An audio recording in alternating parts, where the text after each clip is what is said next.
sorry we late, y'all. Sorry. Me and Blanche be Blanche. We'll be backstage talking, y'all. Blanche, we have to get y'all in on our backstage conversation. We can't tell y'all everything, but we need We need like a Patreon for members only or something. but y'all will blow up our spot because I know how y'all are. Y'all will be judging me. Don't judge me. I think y'all gonna judge me tonight because we getting ready to talk about some serious stuff. And look, if y'all are not mature enough to handle this, I totally understand. But you're gonna learn something tonight. What you think, Blanche? I mean, I think they're gonna. I mean, listen, man. I just think we tackling some real discussions, some real conversations. Just people got to be aware. Or you I'm telling you, if y'all don't understand what we're gonna talk about, I get it. But let me tell you, keep living and you eventually will. Keep living. But if you have not already, thank you so much for tuning in, chat, y'all. If you have not already, please like, share, subscribe to Unblack. It is a movement. I was telling somebody on my job about it. Black is the absence of light. And I'm like, no, you got to unblack yourself. And she was white. She said, you know what? I need to unwhite. So all y'all whites in the chat, put unwhite in there too. We unblack and we unwhite. Okay. Unblack and unwhite.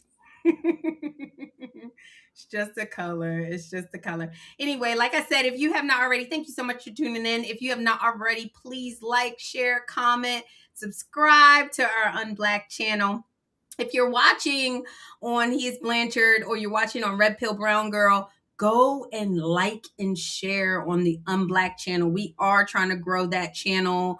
Yeah. And follow it on Instagram and Facebook. If you see any comments, we put some new clips up there. I saw some. I gotta share them to my page on IG. Yeah, no, I'll tag you. I'll make sure. I know he said, were y'all supposed to start at 10? Just asking. No, Walif, yo, we be late, man. JV Chanel, hey, babe. Thank you, guys. Yeah, unwhite. Yeah, the Scrapping Beauty. Yes, girl, unwhite. So, okay. I wanted to let everybody know that's watching. Let the cat out of the bag. Blanche has known for some time, but I am going to be on the Whatever podcast coming up this Sunday, you guys. Okay, here's what I need. I need y'all in the chat at the Whatever podcast. I need y'all supporting me. I need y'all shouting me out. I need y'all to back me. We gonna have a good time in Santa Barbara. Okay. We're gonna have some real conversations, some unblack conversations. Yeah.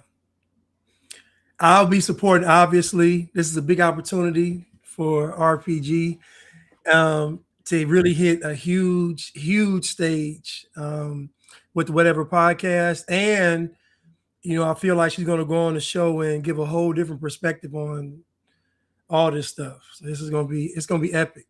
I know, but Blanche, let me tell you something. I asked him, I said, oh God, I gotta have my co-host on there. And he was like, they said they're just casting girls, but Blanche, I'm telling you, they need both of us because we're a pair. I don't feel like they could really understand how I think without my unblack co-host. So you guys, if I do a good job, y'all shout me out in the chats. You guys big me up, please. And then eventually we need to be put in the chat. Yo, we need Blanche on there. Crystal needs Blanche on there. Y'all got to be shouting us out. We love y'all so much and we appreciate it. So in honor of this Whatever podcast opportunity, I have been looking at a few clips and one of them I came across of y'all girl, Candace. Candace... Have y'all been watching Candace? watching her lately? I'm just bored. No, I haven't. I haven't. I really don't watch her at all. I just see clips of her sometimes. I really don't actually watch her content. But I mean, when she had that one book, what's it called, "Make Him a Sandwich." Make her a sandwich. Yeah, make him a sandwich. I just know based on how women talk about their husband, what kind of relationship they have, and I just know that it ain't. I ain't buying it just because I just know how woman talks about you when she's actually into you, and then she just Candace. It sounds good, but I just know it. She be acting like her and George are like rock solid. And I'm laughing because anybody who has been married for a long time, y'all watch a Candace and George situation. No, Y'all know. Look, I'm not Lance, buying you've it. never been married, but you've been in relationships and you know. I just know how women talk about the men they're actually into, and no, I know the game, man. I know the game, man. Blanche. Also, like she talks about it that she only knew him for like 2 weeks before they got engaged or something. Listen, knew each other 2 weeks, didn't date, like met that one time in England. And listen, I get it. You got a chance to actually get a white prince. I mean, yeah, I mean, I get it. But The green you, you know what I'm saying? But no, their whole courtship period. No, I'm not. Listen, man. I was born at night. I wasn't born last night. card. And I'm gonna just say, when I hear them talk about each other, I know what it's like when it's real, man. I just do. I know what it is, man. It Let me ain't. Ice and Coco is realer than that relationship. Let me tell you, Ice Cube and Coco are realer than that relationship. But hey, I hope everything goes well only because I love families to stay with their Yes. kid. You know, she got 4 kids. She's pregnant again. Candace is pregnant again. They busting out babies like crazy. And I know people thinking, well, you keep having kids for him. Listen, man. Oh, yeah. I'm telling y'all, Candace is a shrewd individual, man. Yeah. Think about it, y'all. Think about how easy it is to appear to be the part because you having children. So think about it. What can somebody say if you're pregnant? Like again, you got to think about the optics of it. Think about the branding. Think about all of these things, and think about how her being pregnant answers all the questions. She don't get questioned about it because she's pregnant. But I'm telling you, she is a shrewd individual, man. This is a cold game, man. Listen, Um, it's a cold game. okay, so you Pamela says I've known people that got married quick and are still married to this day. No, no, no. I'm not saying that they're not going to stay married. That's not what we're saying.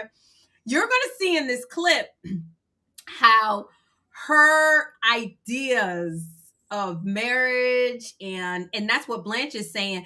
Blanche is like the way she's like putting out make him a sandwich, like she's this trad wife, and the way she views their marriage, and all we are saying is keep living, sis. keep living. Listen, man. Keep living. I know the game, man. The game is cold. Blanche always say the game is cold. I tell him, man, I'm married to the game and I'm faithful, man. Listen, I know the game, man. I'm telling you. Hold up. Cam said, Blanche, did you see Stephen A. Smith try to start a mini Civil War rights race over the Lakers signing too many whites?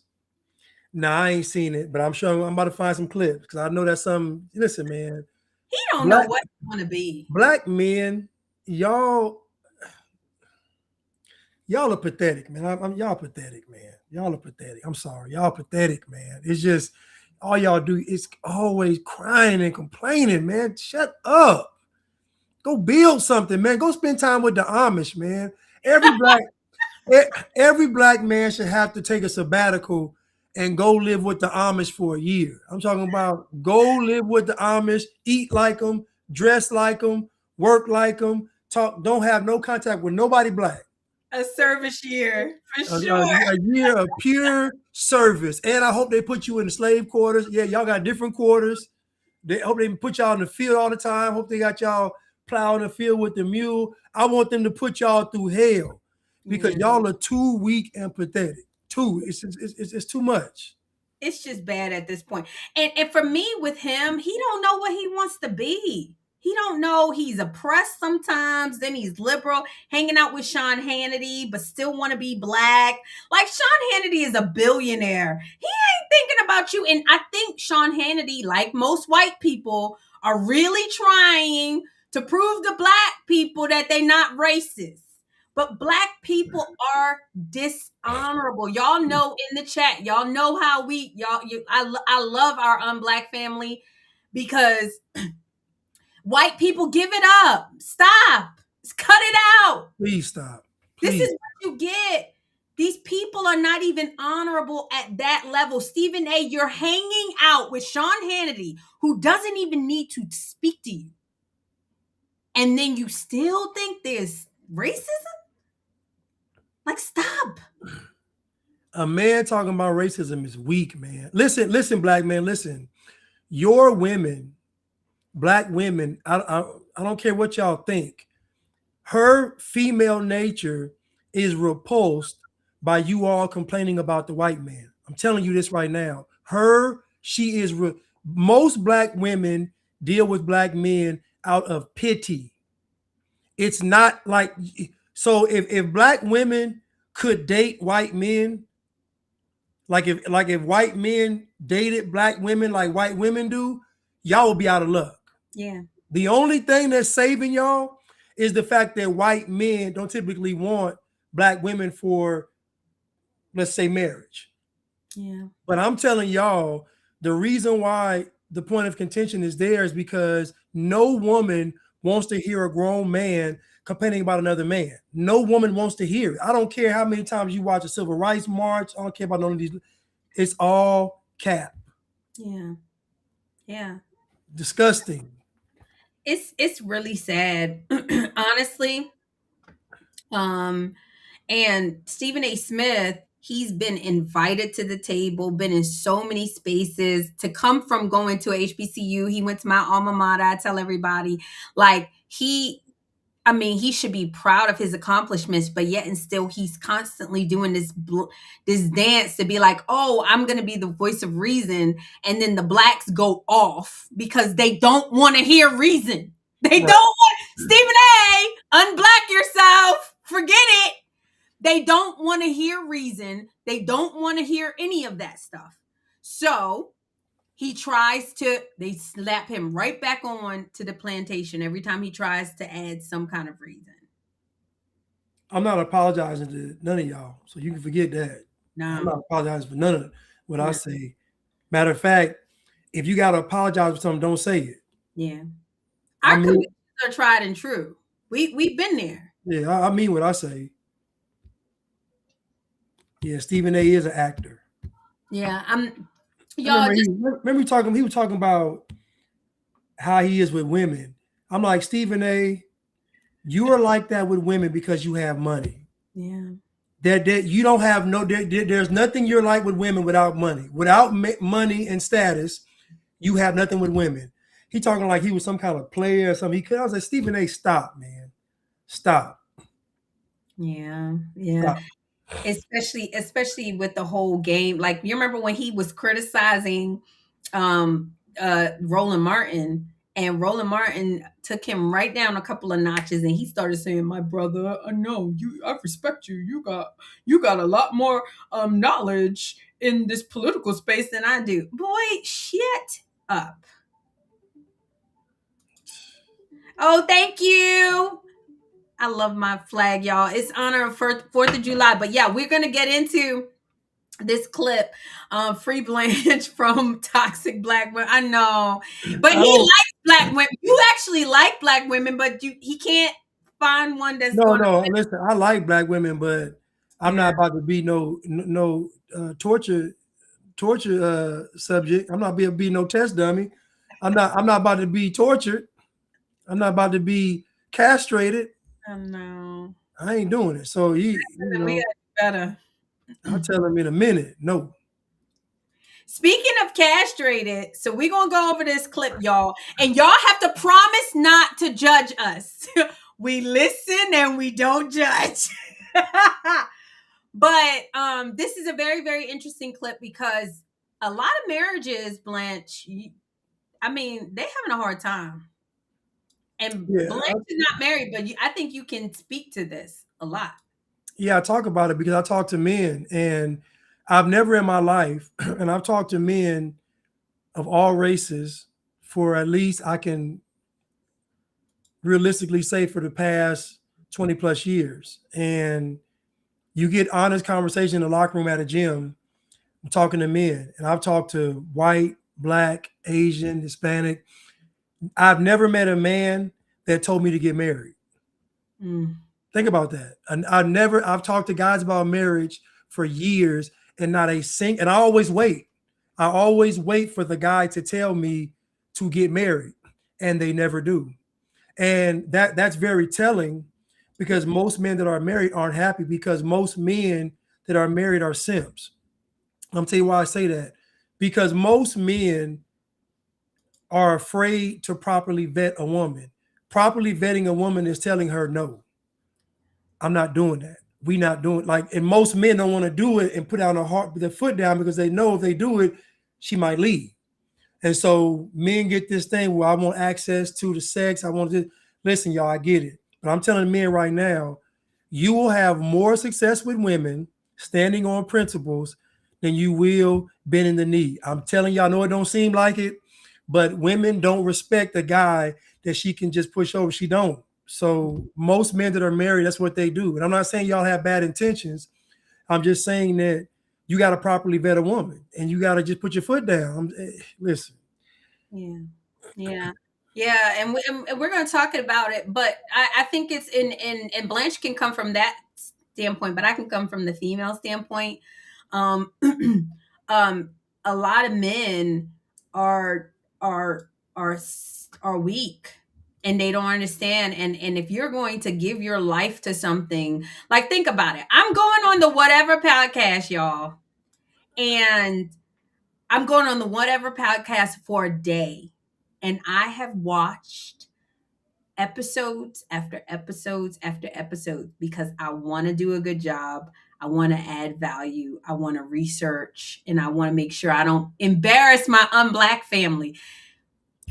Men, you want to marry somebody and give your life to a woman and you haven't thought about her, what she needs. You haven't, and women, you haven't thought about what they need. That's insane.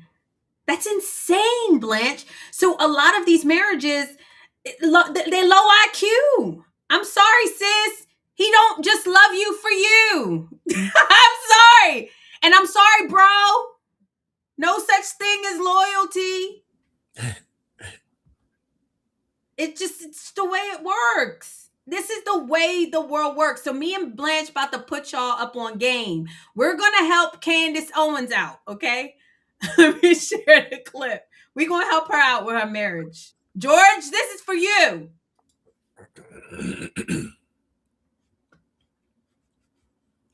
Here we go. Sorry.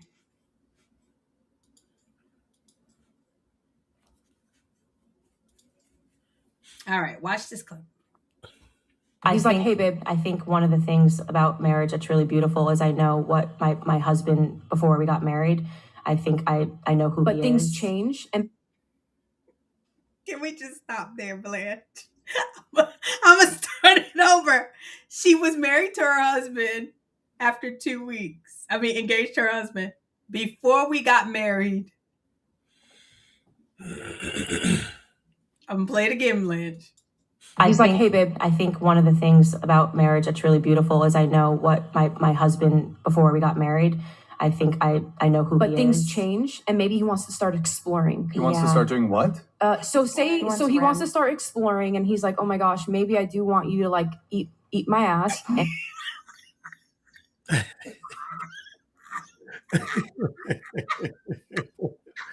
It's funny.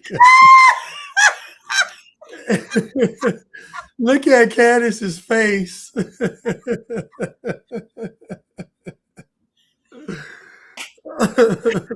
God!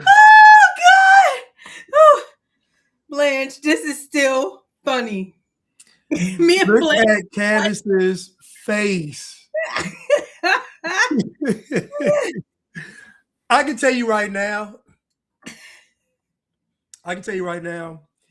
even the thought of her husband asking her to do something that she don't want to do, she's gonna be upset about it. Listen, this person talking to her is obviously she's painting an extreme. She's saying something that's extreme, but the look on her face tells me if my husband wants something that I don't want, it's a no.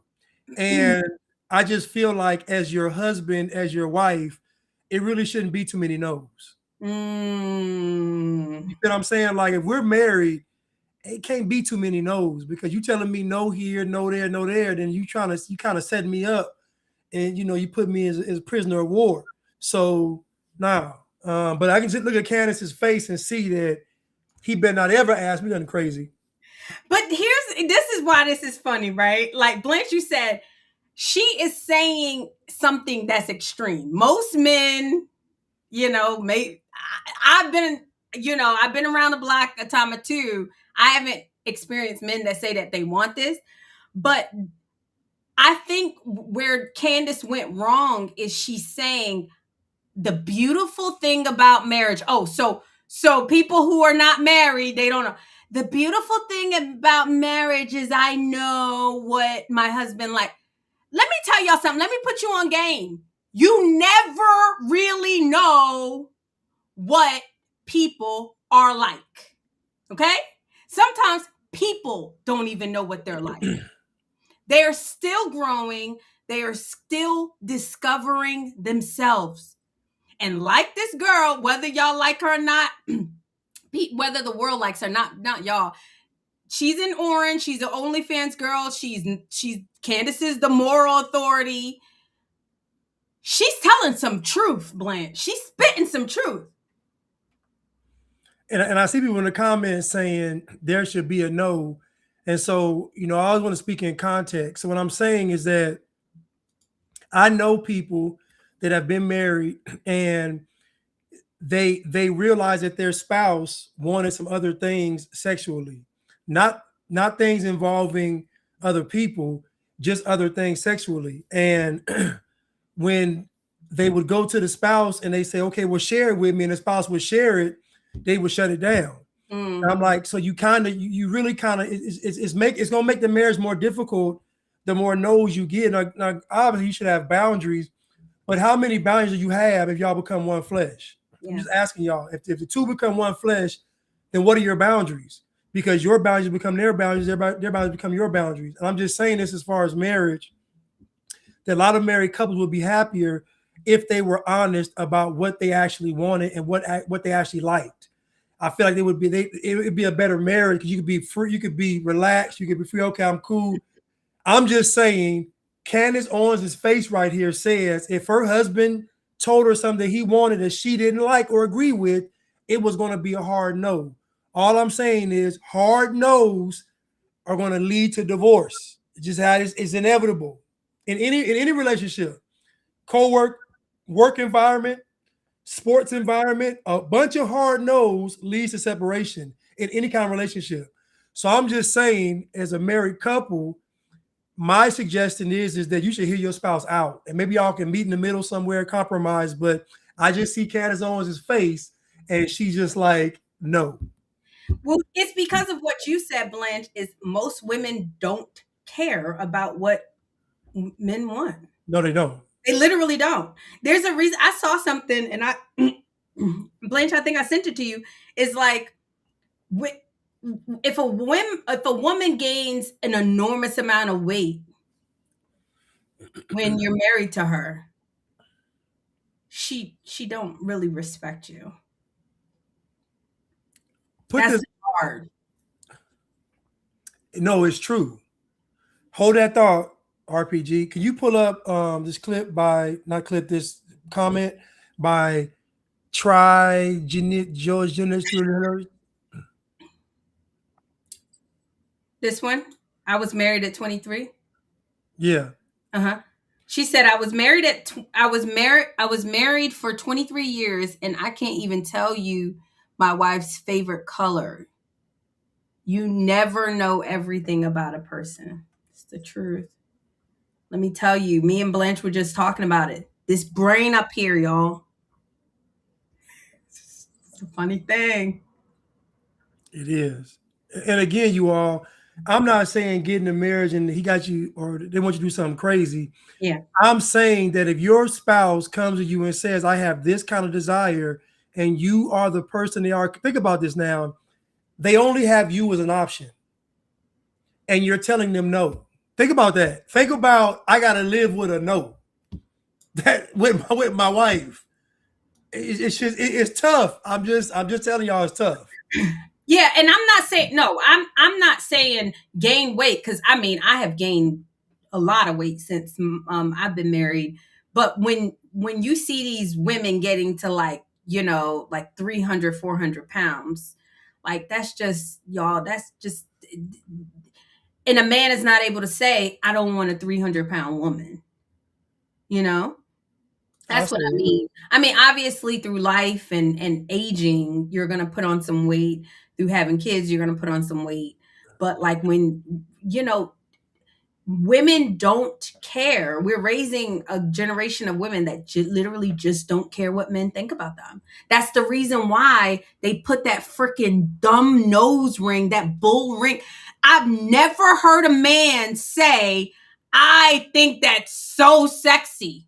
I've never, but they don't care. That's why all the women are doing it. They don't care what men think. It is the worst accessory in human history. That pierced septum is the worst accessory in human history. Women, when I see a girl wearing that, I am immediately turned off and disgusted. Yeah. It is the most disgusting thing to see that thing in their nose. I can't stand it. I won't even look at you. I won't even talk to you. You don't even exist to me. It is the worst accessory. I don't know. And y'all do it for rebellion, like she just said. Y'all do it to spite men.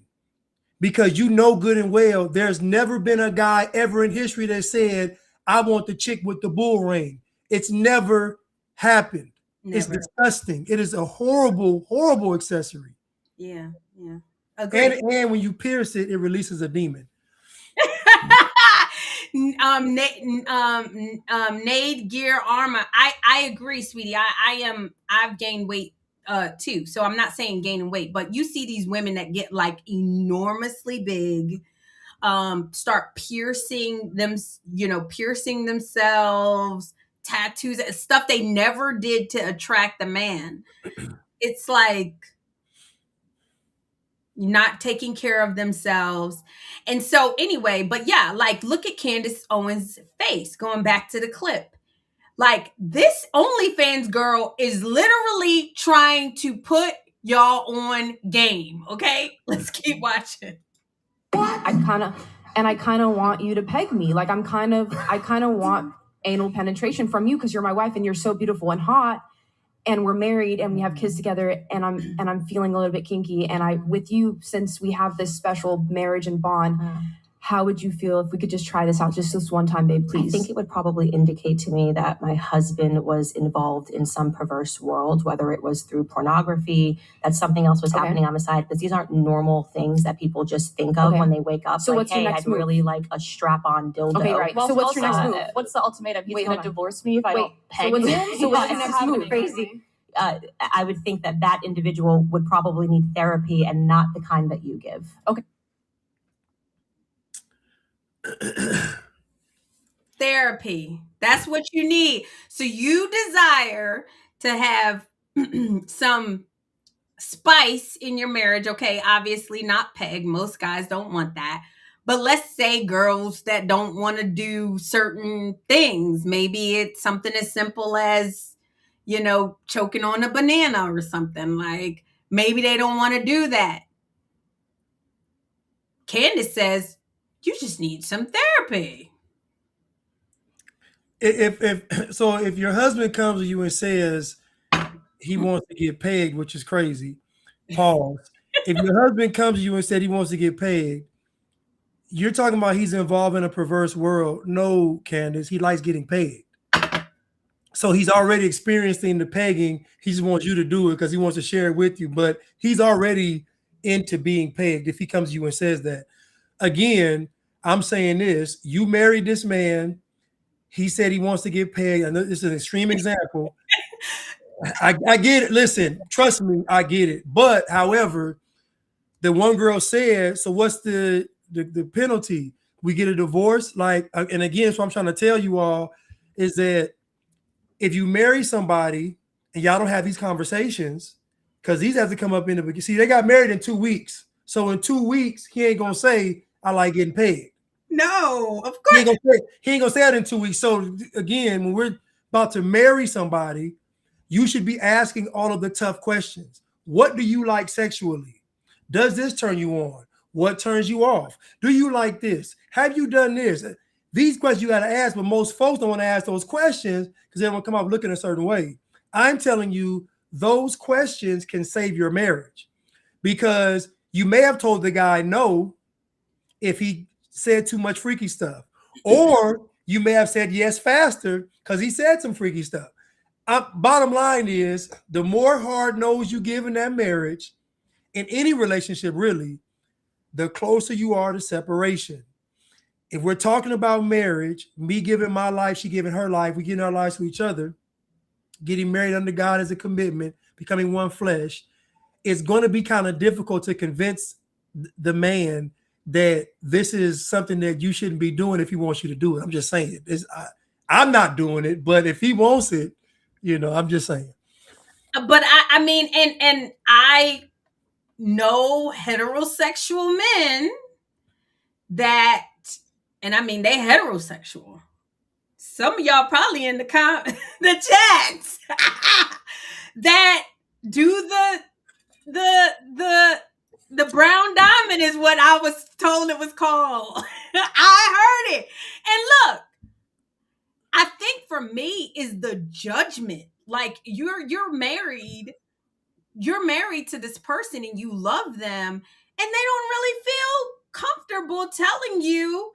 And then eventually they muster up enough courage to say, hey, this is what I like. And instead of you like laughing, playing, playing about it, being, funny and flirty about it, and you looked at them with disdain and tell them that they need therapy. Like, this is what men are going through. And then these OnlyFans girls are trying to tell you, sis, your man just came over here and told me this. And I'll say this to piggyback off what you're saying. To me, most men don't have extreme requests, and they're still telling them no.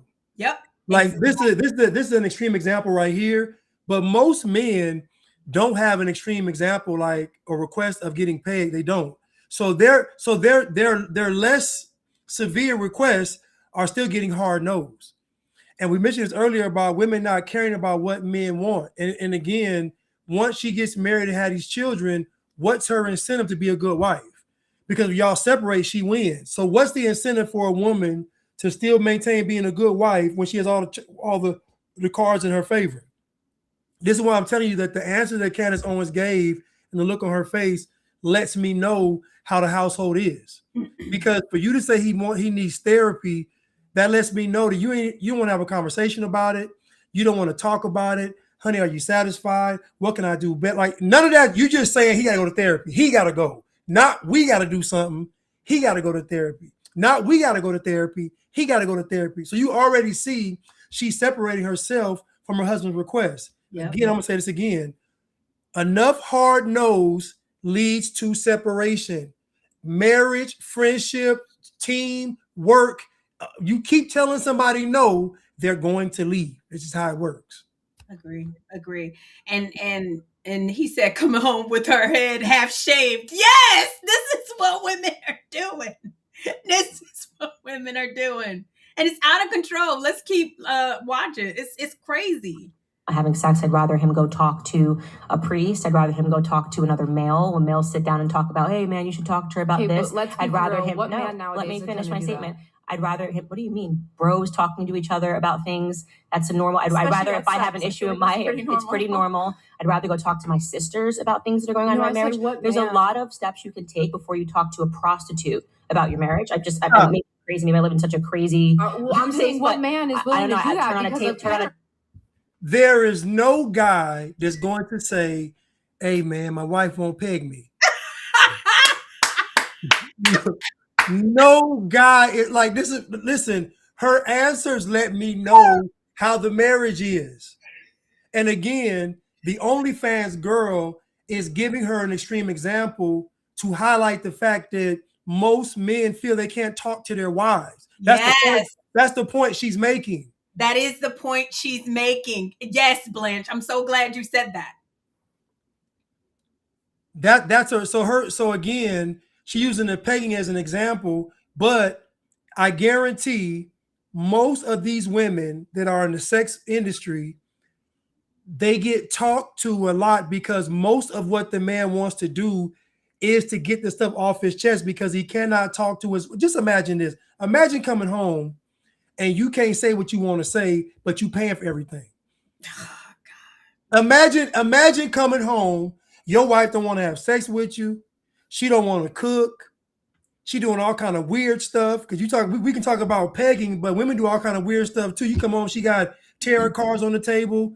Yep. She's talking to this witch doctor. She got some ointment. She's doing all kind of weird stuff. So women do weird stuff too that men tolerate. Yep. But imagine coming home, you paying for all of this, and you can't tell her what you desire. Yeah. I told you that somebody I know specifically, she asked the husband to share with her what he wanted. He shared it with her, and she said no.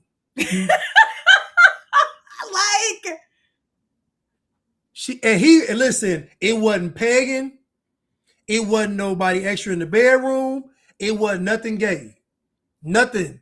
And she still said no. And they have been married for at least 15 years. 15. So that means in the 15th year, he presents something to you. That means he done went 15 years not sharing nothing with you, not bothering you with it, just enduring. And on the 15th year, you still say no. Come on, y'all. The Unfolded Truth says, sounds like a prison. That's what it is.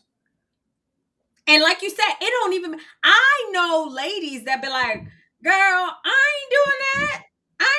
And it be something simple like choking on a banana.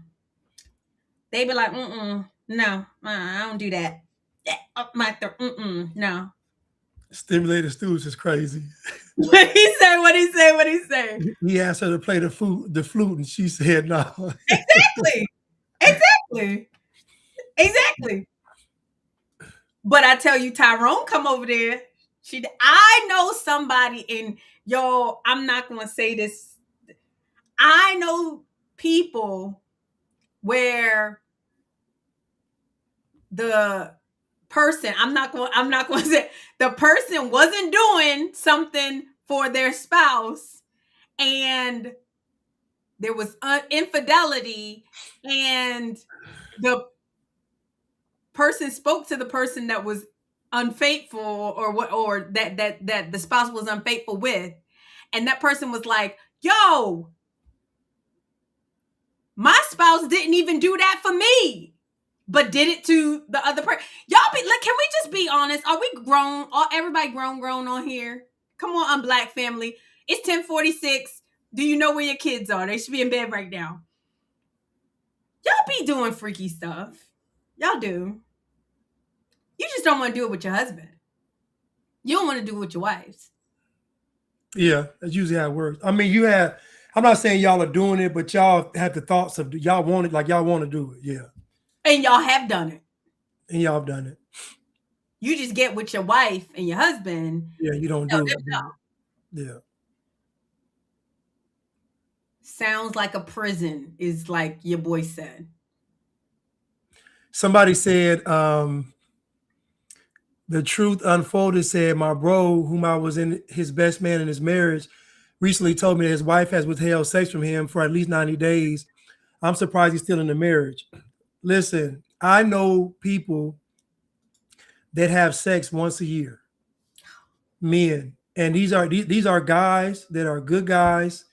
They ain't stepping, like it's crazy what men are going through at home, and it's just crazy what men are enduring at home. And think about this now. She don't want to sleep with you, and she done gain weight. So she hit with your double whammy. She said, I'm gonna torture you without touching you, and I'm torture you when I touch you. And so this is what men are going through. This is why I'm saying that Candace Owens's responses lets me know that this ain't no real. They marriage ain't really been through nothing, because there's no way she could get these responses. There's no way. There's no way. And it's so sad. And he said they haven't even been together 2 years yet. So it's going to end up being a whole year. And it's so sad. And a lot of women are like proud of it. Like a lot of them are proud of it. And men are, satisfying themselves through masturbating and, through corn, and all for people to tell them, oh, well, you have an addiction and oh, you shouldn't do this. Like, you are asking somebody to deny a physical need. Let's talk about Maslow's hierarchy of needs. You are asking somebody to almost live without food, because that's where sex is, food, just because you have a headache. Y'all better get it together. I hope y'all unblack family not out here doing this. And I'm telling you, it be the whites too. It don't even be blacks. It's marriage. Listen, it's marriage. Listen, it's marriage. It's marriage in a Western society. That's what marriage has become. And I know plenty of men that say, oh, the last year of the marriage, we didn't have any sex, or I hear horror stories about all these married men I talk to. They all say the sex is going to change. That means they're not having sex. And to me, it's sad, because married men are the ones that drive all of this sex. It's married men for the porn. It's married men for the prostitutes. It's married men for the OnlyFans. It's married men for the strip club. Like, it's married men that dominate the sex industry. It's married men. Why is that? Why are married men driving up all of this stuff, and they have a woman at home who they have access to? I'll tell you why. Because they're like Candace Owens. They're feminists, but they're playing like they're traditional. Oh, Candace Owens always having kids. No. These answers she gave lets me know. This woman, this OnlyFans girl, is telling her that your husband can't talk to you. This is what she's telling you. Your husband can't talk. He'll tell me truth before he tells you the truth. And it's true. He will. Not saying that he is. I'm saying that a man will tell a complete stranger that's a woman his deepest, darkest secrets about his relationship and his marriage before he tells his wife. And then when he leaves, or she leaves, people looking around confused. We saving marriages today. Blanche, we saving marriage. Listen to what this OnlyFans girl is getting ready to say, the exact same thing that Blanche said. Let's keep watching. Steps that you can take from we're having an issue in our marriage to my husband's at a brothel laying next to a prostitute talking about issues. I think actually, let me just step in really quick. I do think, though, I would like to redirect the conversation, because I do think it's probably a very small portion of people who are married are seeking to bring in a prostitute for the husband. It just seems like such a small kind of what's up, really quick? Statistically, married men are actually the highest number of clientele for prostitutes. Yes. And that's why I'm saying, please listen for me. I'm literally telling you guys, males come to us and say all this stuff, which is like, they're first scared of you guys because how you might react. Two, they feel like they can't be honest and open with you guys. That's why they result in coming to places like just that. so you guys know, that statistic doesn't mean that the majority of married men go to prostitutes. So I didn't say that. No, I know. I'm just letting her know. But she said, like, yes, like it was if it was a debunk. No, I think what he's saying is that the majority of married nice. men don't turn I'm just saying, like, to prostitutes. a So lot, there might be a small contingent, and they might be majority married. That's what I'm saying. Yeah. She majoring in the minors. She didn't say that the majority of men turn to prostitutes. She said the majority of men that see prostitutes are married. Yeah, and again, what nobody wants to discuss, and this is for conservatives, what nobody wants to discuss is what the modern woman is. We think because she says she's conservative that she's not liberal. Most women in Western countries are already feminists, whether they want to be or not. They grow up with it in schools.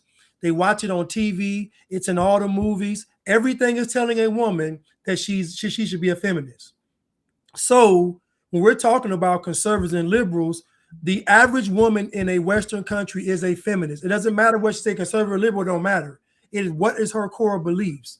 I'm saying that these OnlyFans girls are painting an extreme example, but the point they are making is that these men, even the ones that don't come to us, even the ones we don't see, even the ones that don't cheat, even the ones that are at home every night taking care of everything, those men still feel like they don't have a voice. And guess what? They're still getting denied sex as well. So we can take the pegging off the table, take all the freak stuff and put it away. The normal average husband in a Western country is being denied sex by his wife. Hold up. He ain't asking for nothing freaky. He just wants to be intimate with his wife, and even he's getting told no. Now, we can dance around this all we want, but this is a major problem because conservatives don't talk about this kind of stuff. They talk about being married, but how happy is the marriage? I'm going to say this right now. If your husband is not happy, your marriage don't count. Facts. It don't count. So when I talk to a man and he ain't happy at home with his wife, that don't count as a marriage. It don't. Because if y'all supposed to come together and under covenant under God, if he's unhappy, then you should be unhappy. It should be both y'all unhappy. We got to come to the table and figure this thing out. But for the woman, for the wife to be walking around, none of this wrong. I ain't got to sleep with him, and he gonna pay for everything. I ain't got to tend to his needs, and I get all of this. Man, come on, man, stop.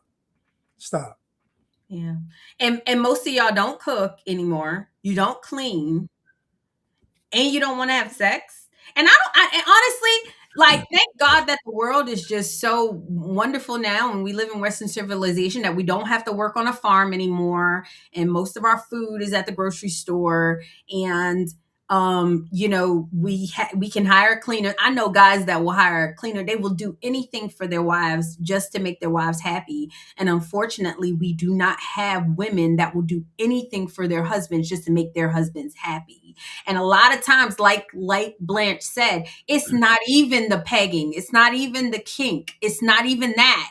It's, can we do it twice a week?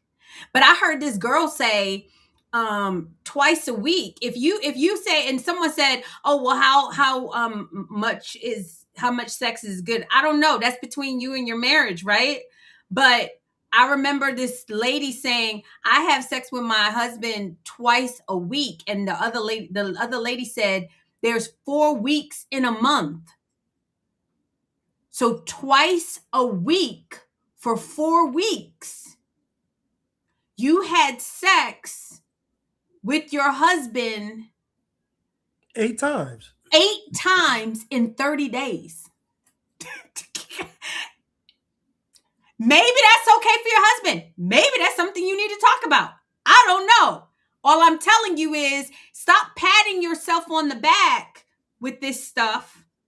There are things that you need to do in your marriage, and this is both husband and wife. But it's usually the wives that feel like they don't have to do anything. Facts. I'm always say when it comes to sex, it's for married people. You gotta be like Master P and them, no limits. You know, ain't no limit. You know, whatever y'all. Whenever somebody, guess what? I might be in the mood on Monday. She might be in the mood on Tuesday, and it just is. You know, but my point is, the point of all of this is that husbands, men are feeling like they can't talk to their wives. They're giving their wives too much leverage. And you heard the girl say it. The girl said the men are scared of y'all. Yeah. Think about that. She said the men are scared of you all. So to me, it's a problem. Yeah. Yeah. And they are, and their shame, they're, you know, like this whole, the Hollywood culture has made it seem like, oh, nope, not tonight. Nope, I have a headache. Not tonight. I'm tired. I'm with the kids all day. And just speaking from a female's perspective, men, you guys, I mean, maybe you can speak to men. I hate correcting men because I believe I have a lot of respect for men, but you also gotta like be that desirable person as well. You can't be around here talking about racism and talking about your kid, and you can't, you know what I'm saying? You can't be walking around here as a weak, docile man and expecting somebody's gonna want to jump your bones that night. I mean, like, we're just out of alignment as men and women in this culture. But I love this clip because a lot of people was like, oh, Candace roasted. And like me and Blanche, we always have a very interesting perspective. I'm listening to the girl in the orange. I'm like, she cooking. Y'all don't want to hear it because she's an OnlyFans girl. She doesn't know what she's talking about. She's a whore. Newsflash, so is your wife, sir. So is your wife. She cheated with Satan. She want to be married too. Right. Wife and just too. Hold on. Just think about the average black man. Listen, I had a guy tell me, and I had one guy specifically tell me that, well, I had several guys tell me that they couldn't listen to Kevin Samuels around their wife.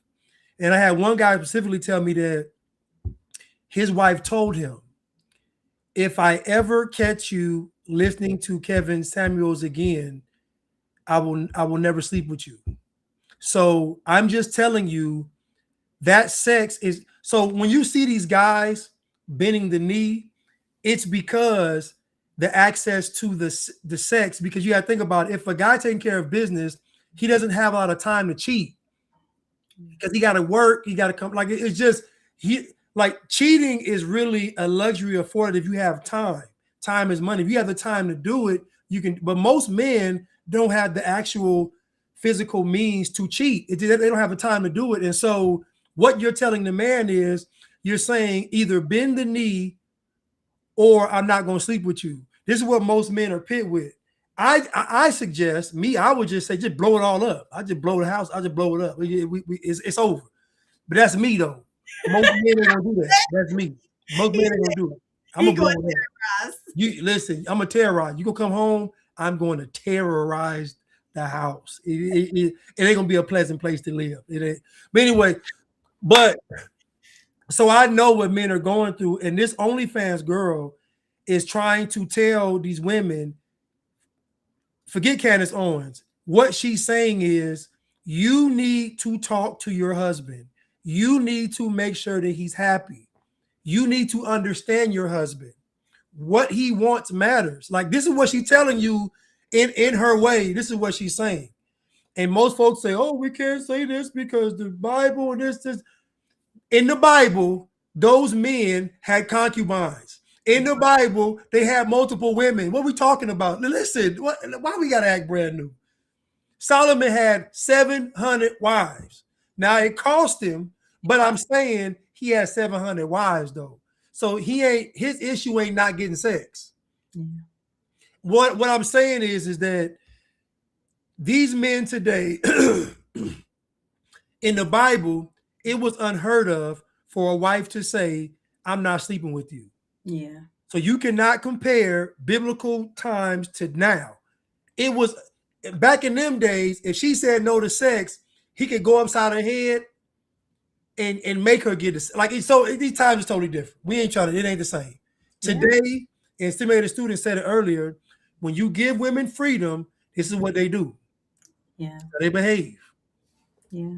And people say the problem is corn, but I think corn is a solution. It's a bad one. Don't get me wrong. It's sad, but that's literally the solution because of how women are. And it's destroying marriages and it's destroying families. But like I said, this girl is trying to put everybody on game to say, look, your husband's is coming around here telling me this.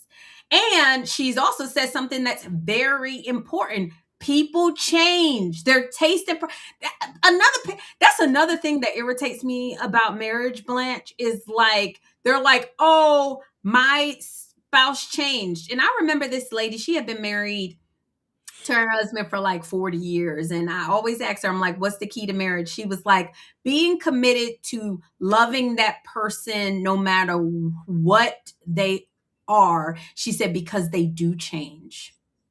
Everybody change. If you're not changing, you're dying. Yeah. So you can say, oh, I know everything about him. You don't. I know everything about her. You don't. You don't know what she's been exposed to at work. You don't know who she talks to. You think you know all of her friends. You don't. And if you are not committed to knowing your spouse and trying to figure out and learn what's important to them, it could cost you. There's a reason why 50% of marriages end in divorce. There's a reason why, okay? And it's higher in the Black community, for the record. So I have two questions here. Reed Church TV says, why is sex the epitome of intimacy? That's how God designed it. I mean, that's how God made it. You know, from a male's perspective, you know good and well that's the most intimate you're going to be with a woman because you're actually inside of the woman. Like, you can't get more intimate than that. Like, that's what it is. That's how God made it. Now, we talk about sex. Sex is one of the needs of a man. Men need respect. Men need appreciation. Men also need sex. Those are the top three needs of a man. So once he's appreciated, you know, once he's respected, he gonna want to have sex. I mean, that's what it is. So I don't fight God's design. I'm telling you that these women out here are torturing these men. And it's conservative women too. It ain't liberal, it's conservative women doing it too. Yeah. And so I don't think Crystal meant that porn is the solution. I think what she's saying is that if a man's being denied sex at home, what is if he's not going to get a prostitute, he's not going to cheat on his wife, and he's not getting sex at home, what do you think he's going to do? Yeah. No, I'm not saying it's the solution. I said they say it's a problem, but it's actually a solution to a problem. Yeah, whether we agree or not. Yeah, it is, because if he ain't going to cheat and he going to stay with his wife and he ain't getting sex, what's he going to do? It's common sense. Like, think about it. This is what people don't. This is what y'all don't understand. Just imagine a situation where you're being told no, and the recourse for the no is to either go out there and defile the marriage and cheat, or get divorced. Look at your options. I divorce my woman, or I go cheat. Those are your options on the table. What you want me to do? So again, we're not talking about what's right. We're talking about what men are going to do. This is why married men drive the sex market, because when they go home, their wife runs the house. That's why I tell men, You have to God, purpose, and then the woman. Most men get that wrong. So when they enter into the marriage, they're already entering in a bad situation. It's a bad deal in the first place because you never vetted the woman properly. And now that you're married, you got 2 kids, you got this house, you got these cars, what you gonna do? Or let me guess, you gonna fast, you gonna pray, you gonna go to church, you gonna talk to the pastor, you gonna do all this stuff. Meanwhile, you're doing all of that stuff. She talking to the devil. Yeah. She's talking to Satan. I'm telling you now, if a woman withholds sex from her husband, she is sleeping with Satan. Yeah. So the solution is to talk to your spouse. Find out what they want, what they like, what they don't. You gotta have a tough conversation. We're talking about the rest of my life with somebody. I'm talking about everything. Yeah. Yeah. And you're right. It makes it worse. I'm not saying that is good. Don't get me wrong. I think that it makes it worse. Most of our solutions make it worse. That's what happened to David. You know, he slept with Bathsheba and then he says, "Oh, go impregnates her." And then, "Oh, go sleep with your husband." When that didn't work, okay, I'm just going to kill your husband. Our solutions are usually worse. Okay. I'm not saying that corn is the solution. I'm saying that it's more of a solution than the problem. The problem is these marriages are sexless. These marriages are these women. Like y'all, I'm telling your wife is freak nasty. She is. She might not tell you that. I know. Can we have a conversation, Blanche? Your wife is in these chat rooms, okay? Your wife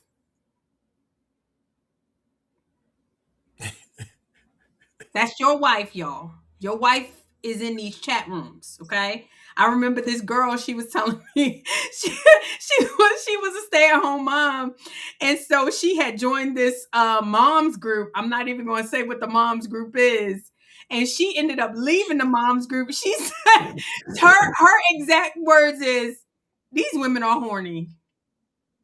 That was her exact words. She was like, "I gotta go." So the problem is us not talking, us thinking. This woman is telling y'all, trying to put y'all on game. This OnlyFans girl trying to tell you that yes, he loves you. He thinks you're hot. He thinks you're beautiful, but you stuck up. And let's keep it real. You only stuck up with your husband because when Ray Ray come by, Blanche. Listen, it's a cold game. And I see some scenarios about the porn. Listen, I don't suggest anybody watch porn. No, of course not. I'm saying, and what she said was, the problem is my wife won't sleep with me and I'm taking care of everything. So we have a dilemma. Not my wife got sick, she's ill and can't do something. No, my wife is perfectly capable of doing it and she says no. So as a man, what are his choices? His choices are to go out there and cheat, to sit there and endure it, to watch porn, right? Or to leave. If your wife is withholding sex from you, she's already talking to Satan. I'm just telling you, she's already dealing with the devil. I'm just telling you. Or she in them group chats. Or she talking to, because guess what? Whatever she ain't doing with you, she's expressing it somewhere. I ain't saying she's cheating. I'm just saying she's expressing it somewhere. Whether it's what she's watching, whether she's reading them novels, whatever it is, she's expressing that somewhere, that fantasy, because the fantasies are still there. I'm saying, what this girl is saying, that you should talk to your spouse. And this is not about this is not about sex. This is not what this is about. Because y'all gonna try to simplify this. It's not about sex. It's not about sex. This is about your marriage. What is a healthy marriage? What is a successful marriage? What is a happy marriage? This is a component of that. But the real issue is, do you care about what your spouse wants? Do you actually care if your spouse is happy or not? Do you care if your husband is happy? These are the questions. We can get rid of sex and everything. Do you care? That's the question. And I would venture to say that most women don't care what the man wants. They don't. Yeah. So if she don't care what the man wants, how in the world could it be a happy marriage? It can't be. He ain't stupid. He knows. You know how many men? I'm gonna do it. Listen, y'all. I'm gonna be in front of an auditorium. I'm gonna do this. I'm gonna say, how many men? Ain't no women in here. Raise your hand. If you made the wrong choice, get married the woman you married. I guarantee most hands will go up in the auditorium. Most men gonna raise their hand. My husband said, I'm spoiled. Yeah, we freak nasty, y'all. But guess what though? Y'all married. You heard her husband said, I'm spoiled. How many husbands have y'all seen the chat say I'm spoiled? We got married men in the chat. How many married men have said I'm spoiled? Which is what married men should be saying. I'm spoiled. Why should be saying both of y'all should be saying y'all spoiled? We spoiled. It should be spoiled on both ways. Y'all should be spoiled riding with each other. Should be. How many men have y'all heard in y'all life say, I'm spoiled? Okay. They said, Doug Johnson says sex is used as a weapon. It is. It is. It's so sad. It's so, and you know this prototypical men, Blanche, when you see them. They look like they're withheld, like sex is being withheld from them. Like, let me tell you, and women don't even understand the power that they have in sex. Let me tell you, your man walked different. He talked different. When you, you don't understand. They walk and they talk different. And the power that women have in that, and for them to just be so, like you said, the conservative ones are just the worst. The conservative Christian ones that you want your man to go pray about it and take a cold shower. Like you're probably the most evil one. You're probably the most evil, because a non-Christian man say peace. Okay, Disco said he went elsewhere. Okay. Look what he said. He said, when my wife withheld, I started going to strip clubs and cheating. Period. Keep in mind, I started going and cheating, meaning he wasn't doing it. Nope. So I'm trying to tell y'all is that what we're asking men to do, men of the Bible didn't have to do. Nope. They didn't have to do it. Men in the Bible putting up with a woman talking about she ain't finna have sex. What? Somebody said earlier she gets stoned. Exactly. She would probably get stoned for withholding sex. So what y'all are asking the modern man to do, you've never seen biblically. You haven't seen it. You have no frame of reference to say, what does a man do when his wife says, I'm not sleeping with you? What does he do? And the Bible says you can divorce for infidelity. So imagine these women out here withholding sex, not cheating, just so he'll leave. Yep. That's how cold the game is. They'll withhold sex from the man just so he'll cheat or he'll leave. Either way, she gonna win, because she gonna say, if he cheats, I'm leaving. If I withhold the sex, he's leaving. Yeah. So you got women thinking like this. And what do y'all want the men to do? Because I'm gonna tell, I already made peace with God. I say, listen, Lord, if she play with me, listen, I've already talked to God about that. So I said, God, do your best, because I'm telling you, I'm not gonna be terrorized. I'm telling you, I ain't gonna do it. Lord, I ain't gonna do it. These women going on girls' trips. These women going, and I'm like it's wow. I'm telling you, your wife is a freak. Tell them I said it, because I know it.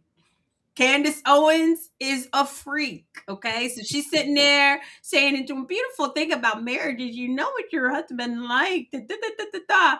Most men have not figured out what women like either. Your wife is a freak.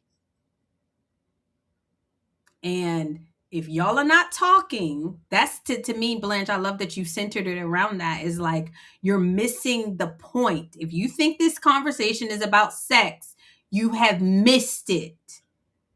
Y'all are not talking. Here you have this OnlyFans girl that clearly she don't know anything because she's not married and she's a whore and she's a prostitute. She putting you on game. So I hope I don't embarrass y'all when I go on this whatever podcast and I say this now. Like, she's supposed to be a Christian. Y'all already know. My people know I'm not that good of a Christian. Y'all already know that. I'm telling you, authenticity, Blanche. We talk about it. I'm so glad I don't have to be in bondage with y'all.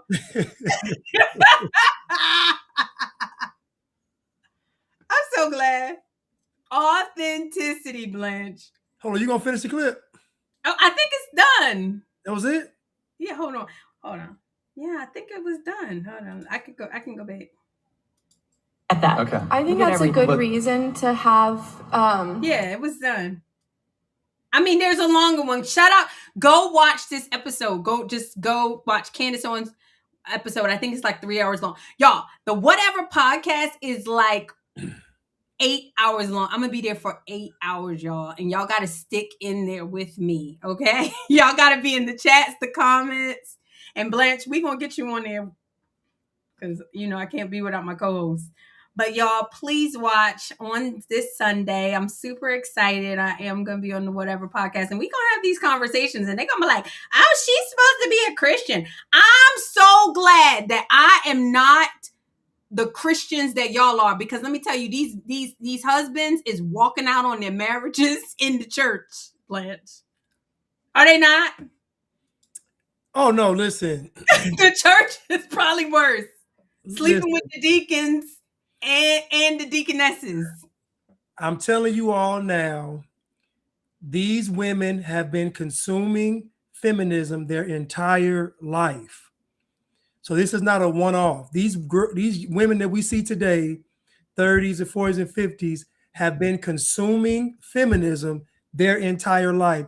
It's going to take something intentional to say, I'm not going to focus on this. I'm going to focus on my husband. Mm-hmm.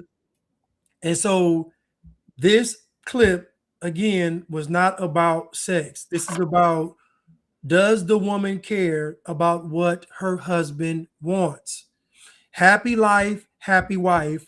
Most women believe that. Yeah. Happy house, happy spouse is not a popular saying. And that lets you know the mindset of most women in these marriages. Now, I don't absolve the men, because the men are really not vetting these women, because they're acting like what's the word? Like, here goes the thing, right? Most men don't have a whole bunch of sexual partners. I know it seems that way, but it's not true. Only the top, they've done studies on this. Yeah, it's true.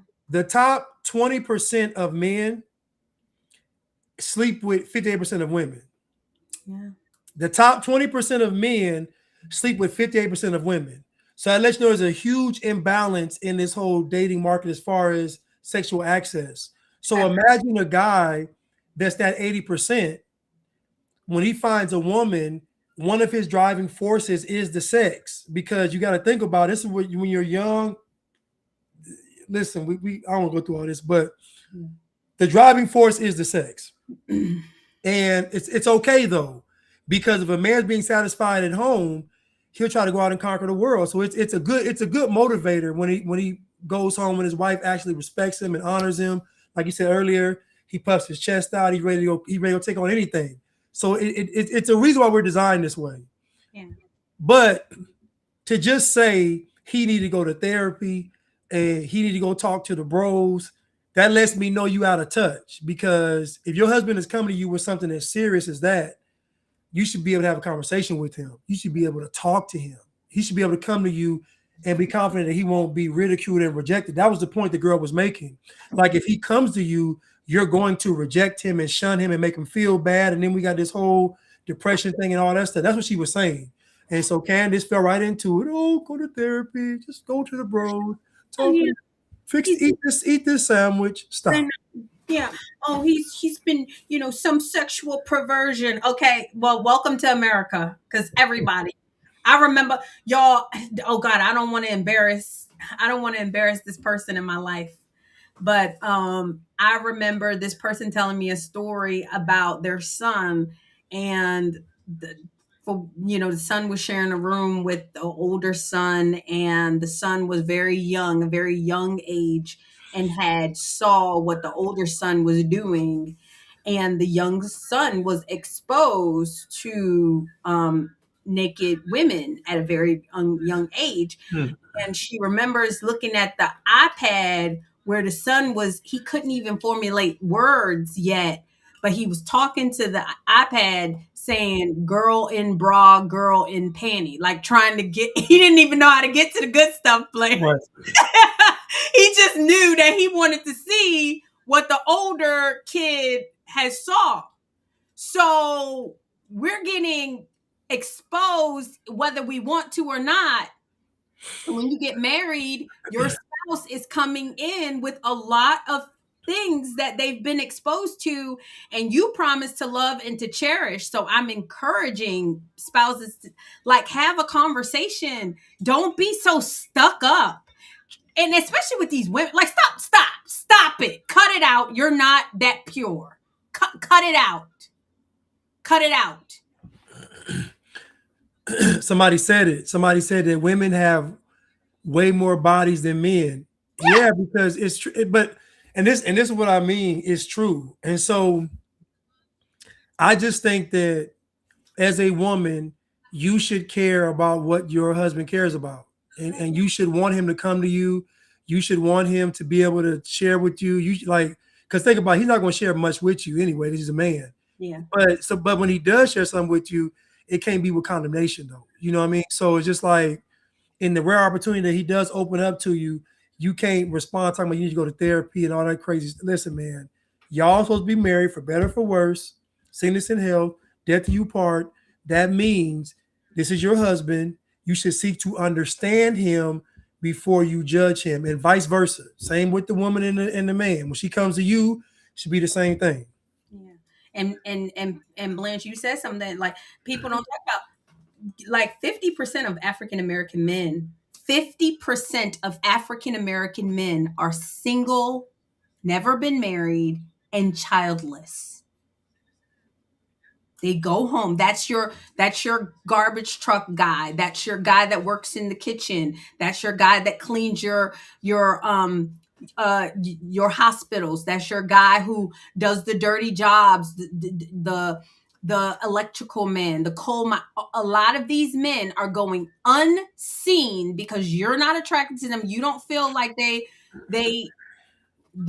meet your criteria of whatever it is. And then they get married because they think it's the right thing to do, and you just treat them like that. You should be ashamed of yourself. Adina said, I believe another problem is that women lose attraction to their husbands when children are involved. I notice many men being controlled by their own kids. So listen, and Scrapping Beauty said it's not just feminism. I'll say this, right? There are a lot of dynamics in why this stuff isn't working. I'm just saying that a lot of what I see is once the women get the leverage in the marriage, everything changes. And this type of leverage has never been seen in society before. We've never seen it where if she leaves, she gets half. We've never seen if she leaves, in the olden days, if she left, she was out there left to the wolves. So now women have leverage. So we see when women have leverage, what is female nature? What is it really? Oh, really, female nature is really exposed when you give women leverage and power. That's when it gets exposed. So men, that's why I talk about this as a man. This is why it's so key to properly vet women, to be able to tell them no, and to above all be able to walk away. As a man, you got to be able to walk away, because if you don't, men are being tortured. Yeah. Listen, I go on some of these, watch these videos and go to the comments. The stories these men tell, I'll be like, dude, I don't know how do you survive like that for 18 years? I did it for 15 years, 18 years, 23 years. I'm like, I couldn't do it. If my wife tells me we not having sex, man, listen. That's what my husband said. He said, I don't need another excuse. He says he don't, and you have to be like that as a man. But also I hear people saying outside forces, overworked, tired, money, in-laws, TV, etc. I get it. I have 3 kids. Y'all, you have to, just like everything else, prioritize what your spouse needs, because them kids are going to grow up and they're going to say, Mom, I'm going over such and such house, or I'm going over, and y'all stuck with each other. Kids don't care. They don't care about you. They don't care if you grow old by yourself. You gotta prioritize that person you made a commitment to. However best you gotta do it. Do it quick. Hey, I got a little cookie for you, or I got this. Flirt with them. Be kind to them. Like I'm always flirting with my husband. He'll tell you, like, every conversation turns into something nasty. I'm just saying, right? Not because it's just, you have to do it. You have to do what your spouse needs. Yeah. Just saying. This is good stuff, you guys. Y'all listen. Or y'all judging us. Stimulated Student said, my uncle said, give everything the time it needs, and you will have time for everything. Ooh, that's good. That's good. That's good. That's good. And that's what she's talking about, prioritizing. Again, this is my belief on marriage. When y'all decide to get married, it's us against the TV, the feminism, the world. It's us against all of that. So I'm just saying, the OnlyFans girls, the prostitutes, the strippers, the sex. You ever notice? You never hear the hoes say, "Ain't no good men out there." Never. They never say, "Ain't no good man." Nope. There's a reason why, though, because they actually get honest conversations with men. Mm-hmm. They talk to men on an intimate level. And so they know, yes, good men out there. They know, that's why they never say it. Only ones saying no good men out there are the women that torture men. Yeah. They're the ones that say that. It's true. It's lots of good men. I mean, I love men. I think men are just, they're made in the image of God, like, truthfully. And I think that once you begin to understand them, and I think women don't understand how much men do for us. Like, everything they do is for us. Literally everything men do, it's for us. And so the least we can do, like, come on, y'all, is bring beauty to the relationship in the world. Bring kind of, like we're trying to destroy that. Like, we're trying to get ugly. We're trying to get fat. Like, where are the women who are still trying to lose 10 pounds? Like, you remember that used to be a thing. Like, every woman wanted to be slimmer. Like, and now this whole body positivity, and we're trying to force it down the man's throat, the piercings and tattoos and the weed smoking and the shaving the head. It's like, come on, y'all. Men are trying to work to make this world easier and better and for us, while we just destroy it. Like, can we stop? Can we stop? Nadej said, what did I want Candace to say? What I wanted Candace to say was, I never want my husband to feel like he can't talk to me. I never want my husband to feel like he can't communicate with me. I never want my husband to feel like he can't come to me with something. I want him to always be comfortable with coming to me, and I want to let him know that I love him, so he doesn't have to fear me in any kind of way. That's what she should have said. She didn't have to even address the pegging. She could have just said that. That's how I know how the relationship is, just based on her response. See, when I listen to people talking, I can tell how you respond to something, how you are at home. And so the answer she gave, in my opinion, wasn't a good answer. What would have been a better answer was, I care about what my husband wants and his needs, and I don't want him to feel like he can't share that with me, nor have his needs met. That don't mean she agree with Pagan. That don't mean she wants to do it. She's just saying, I want to be that space for my husband. And to me, if she would have said that, that would have been more impactful than saying he should go to therapy and talk to the bros. I'm just being honest. It'd have been way more impactful. Version. Yeah, like and I agree. What I probably would have said, I would have laughed because I thought it was so I thought it was just such an interesting perspective. And I would have said, you're right. People do change. Like, I mean, affirm what she's saying. It's the whole honest to God truth. But women, especially Christian, conservative women, they live in this bubble and you don't understand men. You don't understand them. You don't read your Bible more. You don't know. You so Christian that you're not Bible. And I'm telling you, the disciples, Matt always says the disciples never called themselves Christians, okay? They never called themselves. So y'all out here, y'all so Christian and not enough Bible. The Bible instructs you on what it is to be married. He said, Blanche, I actually said this to you, like he said, it's better to marry than to burn. So you mean to tell me the Apostle Paul says it's better to marry than to burn? That means that sexual perversion outside of marriage, you will burn. So you want me to be married and burn? So you hate me. You hate me.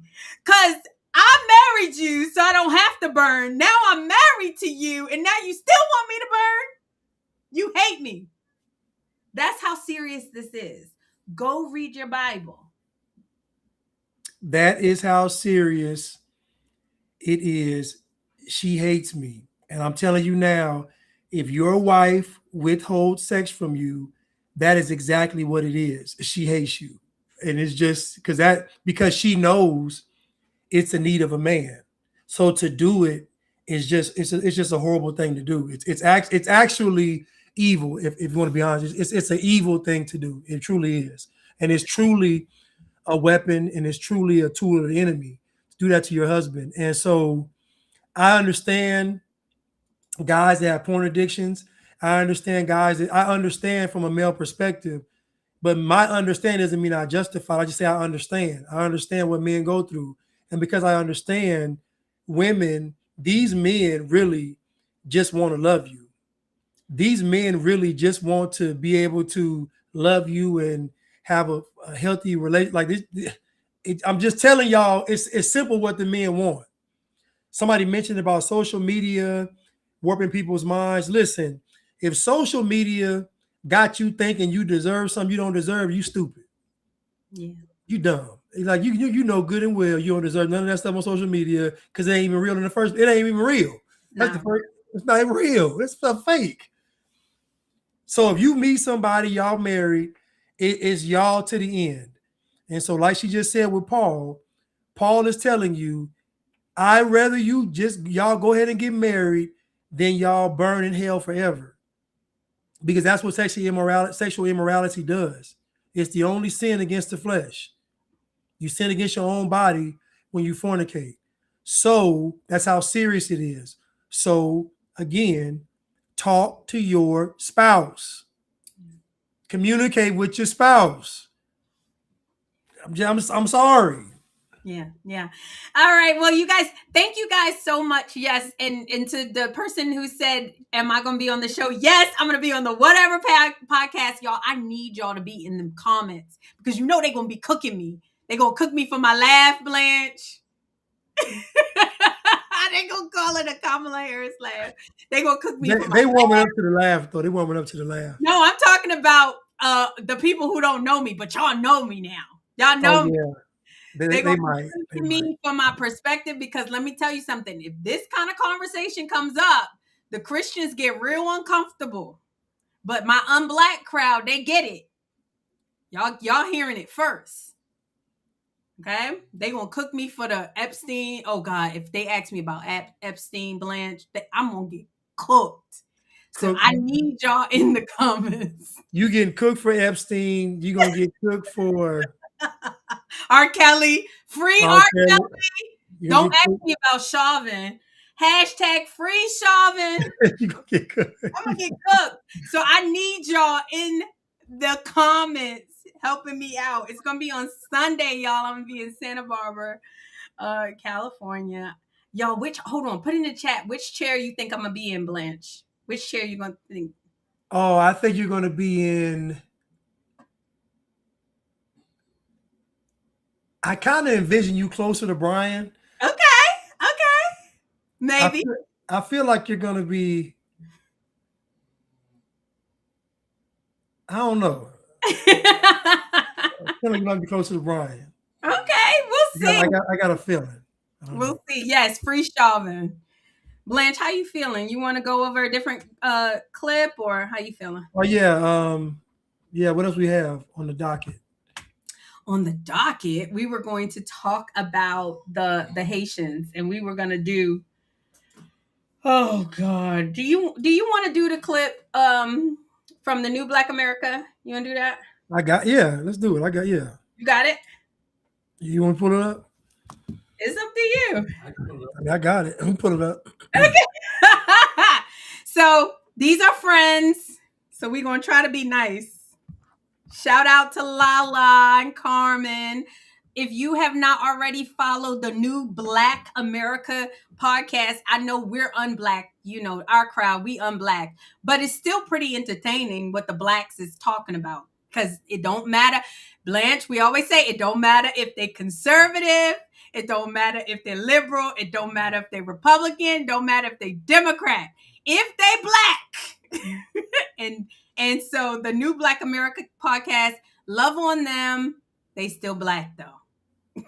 They still black. They still black. We are going to be living in a communist hellscape. Landlords' days are over. Tenants are in power now. Ooh, that's a good one too. This ain't it. That ain't it. But that's a good one too. You want to react to it? I haven't seen it. Dang, I want the Haitian. We can, but I don't have the Haitian one. Oh, I can pull it up.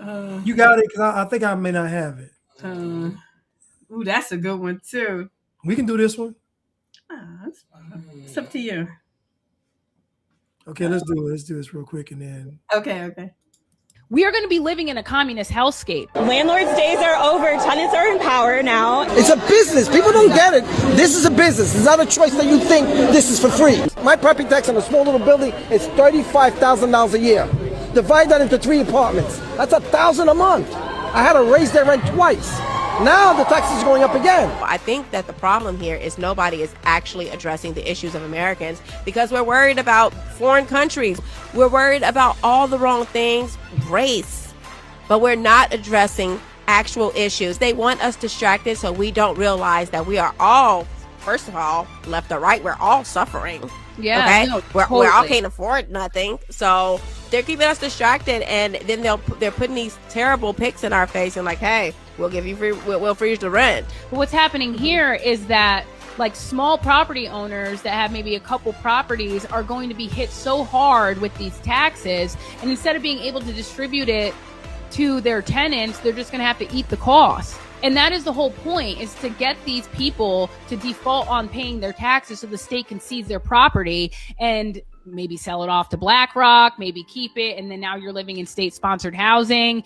That is the whole point, and that is what's coming down the pipeline and why they had to make the cost of living so unbearable in the first place in New York and really nationwide, is to get people to a point where they're so poor and they don't have money to eat and they don't have money to survive that they've even signed on to these radical policies.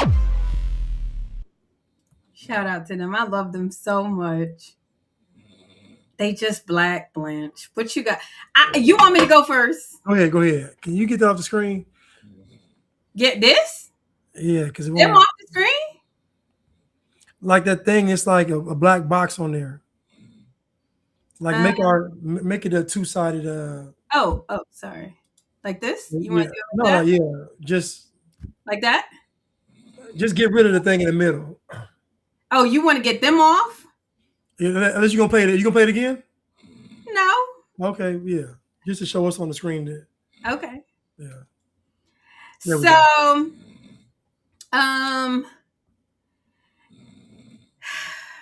go ahead. I hear what conservatives are saying, right? They're saying that we're going to live in a communist hellhole and and Mondomny is the problem, and Mondomny, kind of like what we were talking about, is a symptom. I mean, is a solution to an even bigger problem. What we are going to have to contend with as conservatives or Americans is this is what the people want. Okay. We have gotten a cushy society, a society of they're used to having things handed to them, given to them. And so somebody comes along and tells them, hey, we're going to continue to do this. They don't tell them the truth that it's getting harder. It's only getting harder because people are not they've broken the social contract. The social contract is everybody goes to work, everybody pays taxes, and then at the end of everybody working and you get married, you have 4 or 5 kids. Hold on for 1 second. Look, I'm cooking. Hold on, Blake.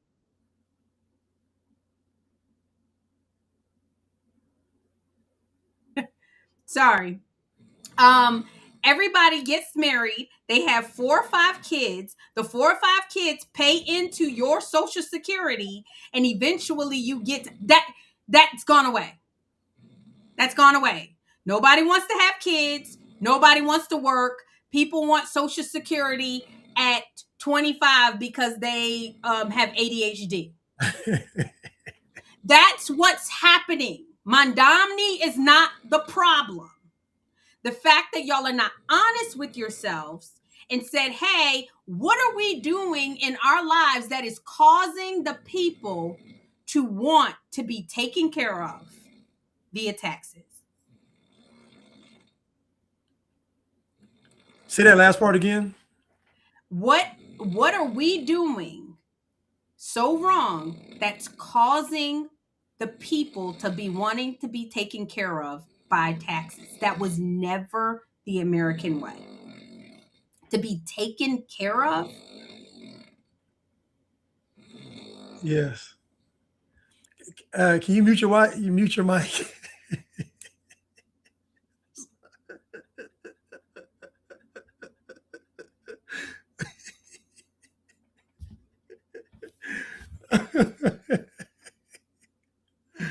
Yo. So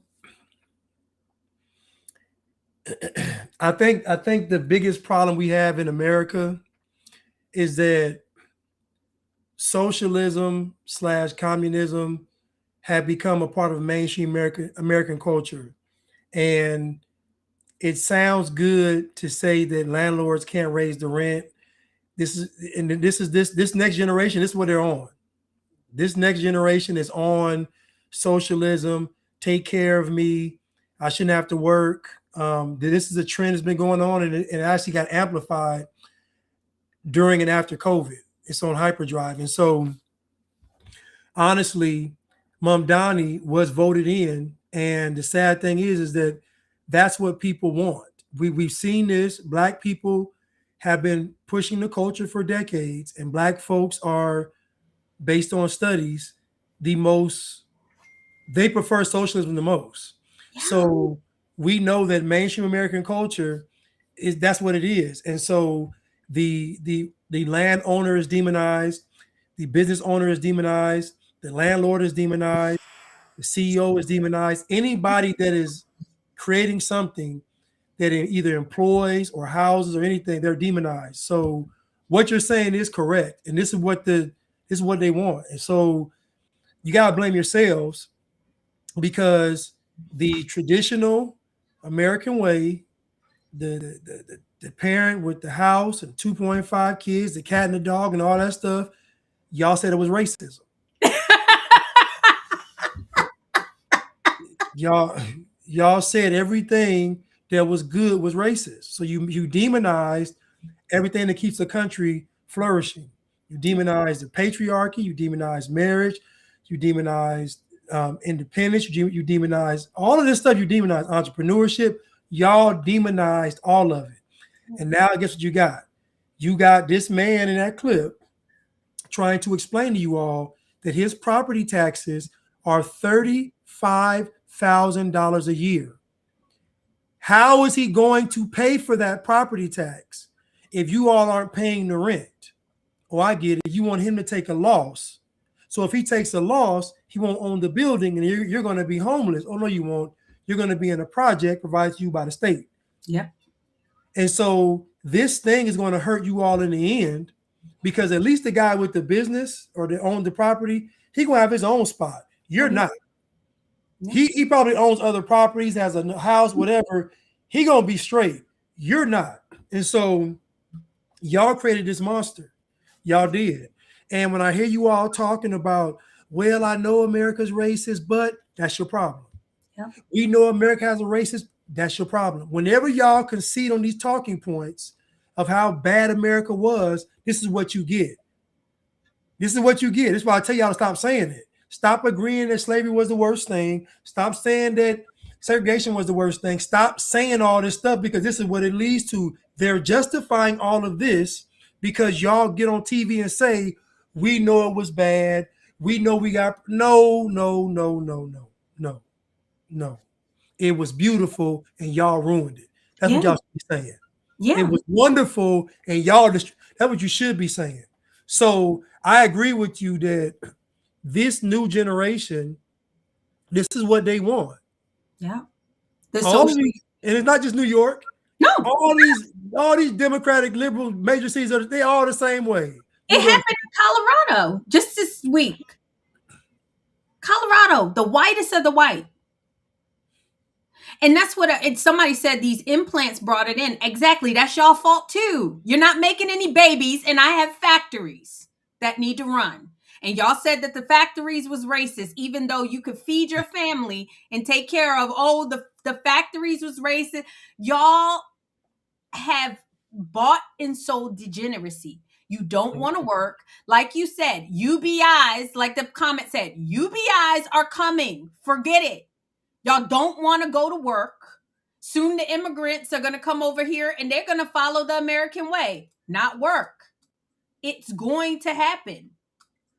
The social credit score, the social contract has been broken for a long time now. And instead of y'all fixing it, y'all blame BlackRock, which is a company that employs people, brings jobs, pays more taxes than half of y'all do. But the conservatives love to say, oh, BlackRock is buying up all the buildings. You don't want to buy a house because it's not 5 bedrooms in a garage.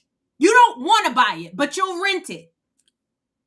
You don't want to get your credit up so you can buy a house. You don't want to do these things. And then when BlackRock comes in and buys it, then you get mad and rents it back to you. You don't want to save to buy a house. You don't want to do the things that made this country great. Stop blaming people. Stop blaming the Jews. Stop blaming businesses and blame your mama and your daddy, who didn't teach you the value of home ownership, who didn't teach you the value of saving to buy a house and voting a certain way, and why communism is evil and bad and socialism is sold to you like it's great. My son came to me one time and he said, Mommy, the best form of government is socialism. That's what the school is telling them. So yes, we had to have a conversation. Are you talking to your children? Do you know what the school is telling them? So miss me with this. That's why you can't deal with black. When you have that mindset, and half of y'all whites, y'all becoming like blacks. Y'all need to unblack and unwhite. You blaming the Jews, you blaming businesses, you blaming corporations, you blaming government. And then I just want to ask you, do you have 2.5 children? Like Blanche said, do you have 2.5 children? And then the second question is, were you not able to? Were you not able to get married? Sorry. Yeah, I'm going to say this. And so when we talk about people mentioning about Yuri Bezmenov. So yes, this has been going on for years. This propaganda, this programming, it's been going on for years. But the problem is that they can suggest it to the people, but people have to agree to it. And I think the problem is that we've been sold a bill of bad goods. Even myself, I was lost in the sauce for years myself. So I can't even exclude myself from what's going on.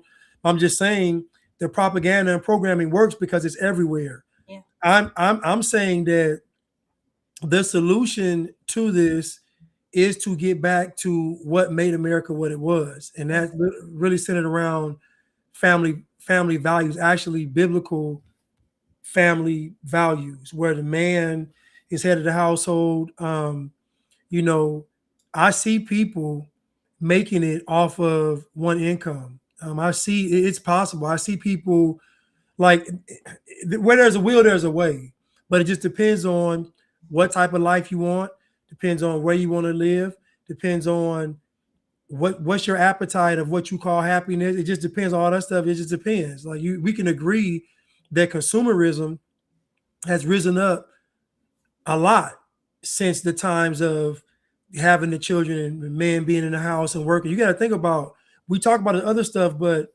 think about how much we consume as opposed to what we did back then. Back in the day, it was one TV in the house. Mm-hmm. Now it's a TV in every room. Now, back in the day, you had 3 pairs of shoes. Now you got 100. I'm guilty. I'm just telling you that consumerism has risen up too. So again, it ain't just, it's evil people at play, of course. It's people that's, of course, we can talk about BlackRock, all of them, but they still need your consent to do it though. You have to consent to doing it. I'm saying that much of what we do is gluttony, it's wasteful. And I was thinking the other day, I was like, why do I have all these shoes? If I took my shoes and compared it to food, I would be considered a glutton. No, I'm serious. Like, it'd be gluttony. Yeah. Like, why do I have all these shoes? Yeah. Why do I have all these clothes? It literally is gluttony. And so I just believe that if people scale down their life a lot, you would see that you could afford and do more. And also, when them foreigners come over here, they don't mind living 12 in the house. Nope. They don't mind stacking up till they can get out. They don't mind the inconvenience. We as Americans do. We're the ones telling our kids at 18, you got to get out of the house and find a job. And like that, again, we are contributing to this. Yeah. And I'm not saying this stuff ain't wrong. I'm saying these people need your consent. Yeah. Don't blame them. That's what you have to buy into it. I don't blame them. They are taking advantage of the opportunities that Americans have given them.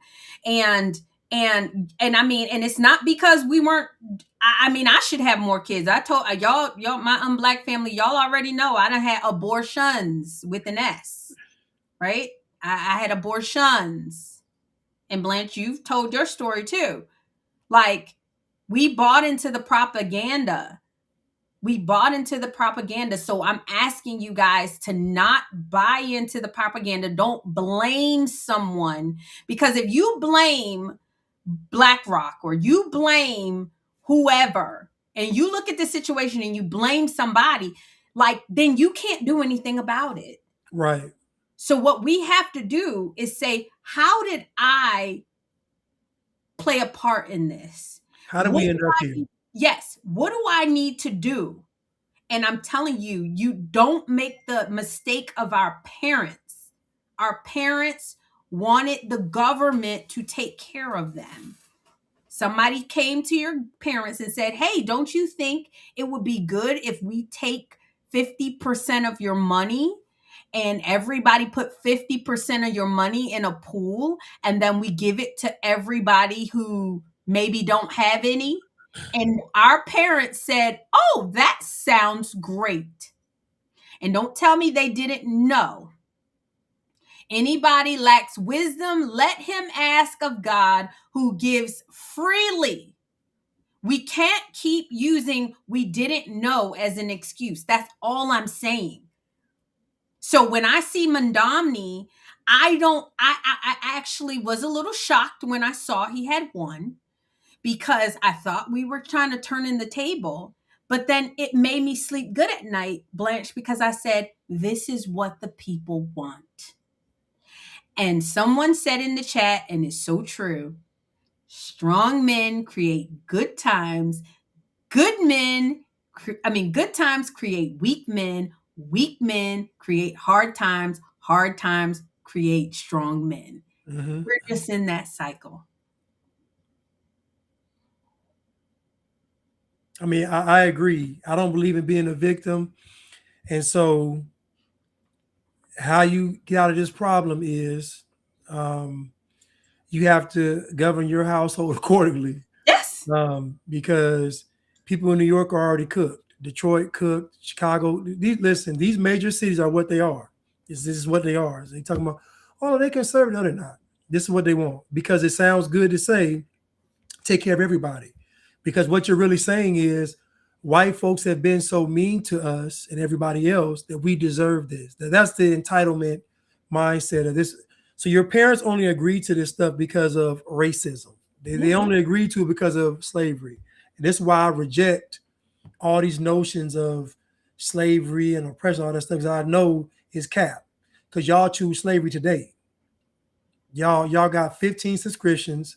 Y'all, I know so many folks that got a gym membership don't even go to the gym, just paying every month. So y'all are, we gotta admit that what the devil does is he sees what you want, because you desire it, and he presents it to you. It's your job to say yay or nay. Most of the time we say yes. So we can't blame Vanguard, we can't blame BlackRock. We have to look at how we contributed. So moving forward, what are we going to do to solve this problem? Yeah. And solving the problem, it has to get back to what made America great in the first place. Yeah. And President Trump is trying. I mean, you know, he put a pause on corporations buying up houses, but y'all don't want the house. Y'all don't want it. Y'all don't want it. I remember I used to do real estate, Blanche. I had a real estate license here in Maryland, and I practiced real estate. And I was showing this guy. He was a Middle Eastern, and he was going around finding properties that were, you know, they were SBA loan properties, and he was a corporation, and he was like, oh, it's okay, I'll have my sister buy it under her name, like, you know. So they're finding the corporations are finding workarounds to buying these homes. And so he said, I know the government is really trying to help. He said, but the average person doesn't have the money to fix up the house the way that the average person wants this house to see it. And he said, the average person doesn't want to live in a house like this. He was like, so even though the government is putting all these things in place, the average person doesn't want a house that looks like this. Right. So President Trump, I know he's trying, but I think that there's like a disconnect sometimes with maybe people not understanding that you cannot control what a person wants once they want it. You taste and preferences they can be influenced. Right. And that's what we're trying to do. That's what we're trying to do with the show, Blanche, is we're trying to influence your taste and preference. Hopefully you listen to this and you say, hey, I need to go, try and have some kids, or hey, I need to go and try and buy a house. Hopefully you do that, but you want what you want. Right.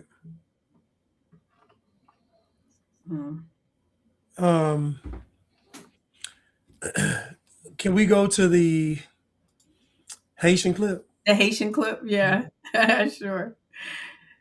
Let me see. Mountain Woman said all of our tax dollars go to the city. It's mostly conservative in upstate New York. So listen, because again, conservative white people, I would have never signed off on that. I'm sorry. You think I'm finna? Y'all should have been took a stand on that. I'm sorry. Y'all should have been took a stand on y'all tax. Like here in Atlanta, give you an example. There's a section of town called Buckhead. Mm-hmm. Buckhead is responsible for, like, let's say 50% of the taxes. One part of town is responsible for 50% of the taxes. Mm-hmm. So when Buckhead started getting the crime, because how black folks do, they started, getting comfortable, started spinning the block in Buckhead, shooting, and a little girl got killed in Buckhead. They had metal detectors in Lenox Mall, all the stuff they did, black folks. Buckhead said, we about to annex from y'all. City of Atlanta knew if they annex from us, it's going to bankrupt the city. They know this. So Buckhead said, we're going to annex if y'all don't get this right. Guess what Atlanta did? Buckhead done calmed all the way down. That little shoot 'em up spree y'all had in Buckhead is over with. Because they know if Buckhead leaves, because Buckhead can survive on his own. It don't need Atlanta. Atlanta needs Buckhead. And those white folks in Buckhead said, enough is enough. We don't care about no George Floyd. We don't care about no protest. We don't care about no racism. We about to annex. We don't know how to deal with y'all. And so Atlanta said, don't do it. We won't do it. We come to an agreement. And Buckhead is back to normal. How do we know this? Because all the FIFA hotels are in Buckhead, and it is back to normal. And people walking down it is just beautiful again. And so, dear white people, you have to take us. If white folks stand up, trust me, y'all, they're gonna yield. I'm telling you, they so terrified of y'all. Y'all don't realize it. They are terrified of you all. All you gotta do is suggest it. All white folks did was annex Buckhead, sign on people's grass. That's it. They didn't do no marches, no protests, no long speeches. Annex coming up. Atlanta got right quick. Yeah, I mean, and white people, we're praying. Like, will the real white people stand up? Is what we always say. Someone said, Topher said, what about older women and kids? I find older women attracted to me, but I want kids. You fell for it, bro. That's the psyop. That's the psyop.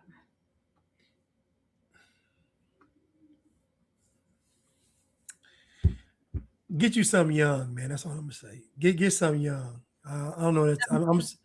Don't get none your age. Get something young.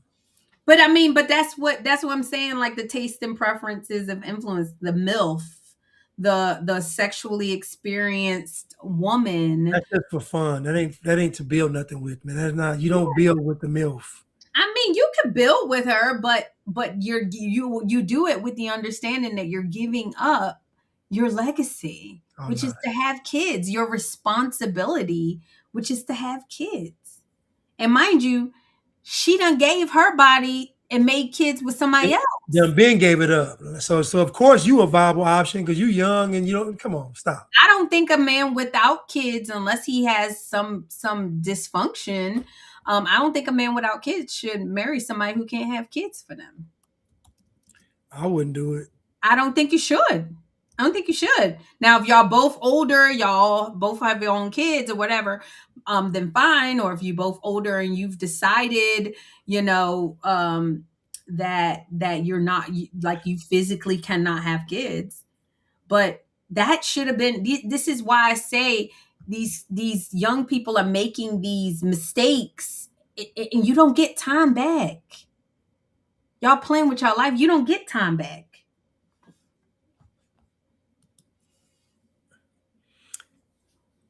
No, you don't get time back. You don't. I'm telling you, don't do it. Don't get no MILF. Don't do it. I know we sexy and all. Look, she know what she doing. I'm a I'm a no. We sexy and all, but shop's closed. Shop's closed. Somebody said they live in Fulton, New York. Fulton County, New York. I just looked it up just to see how it was. He said that people come there for the welfare.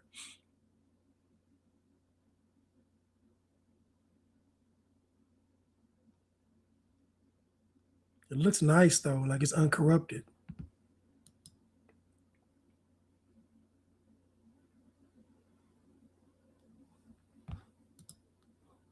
Uh-oh, she froze. Uh-oh.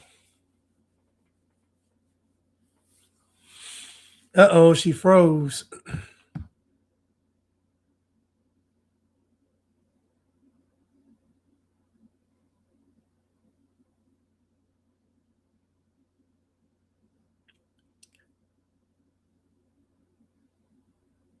Uh-oh. Nia Long is a MILF. She is. Nia Long still fine. I don't know what happened. It froze. Do you have that Haitian clip? Yeah, I do. All right, here we go.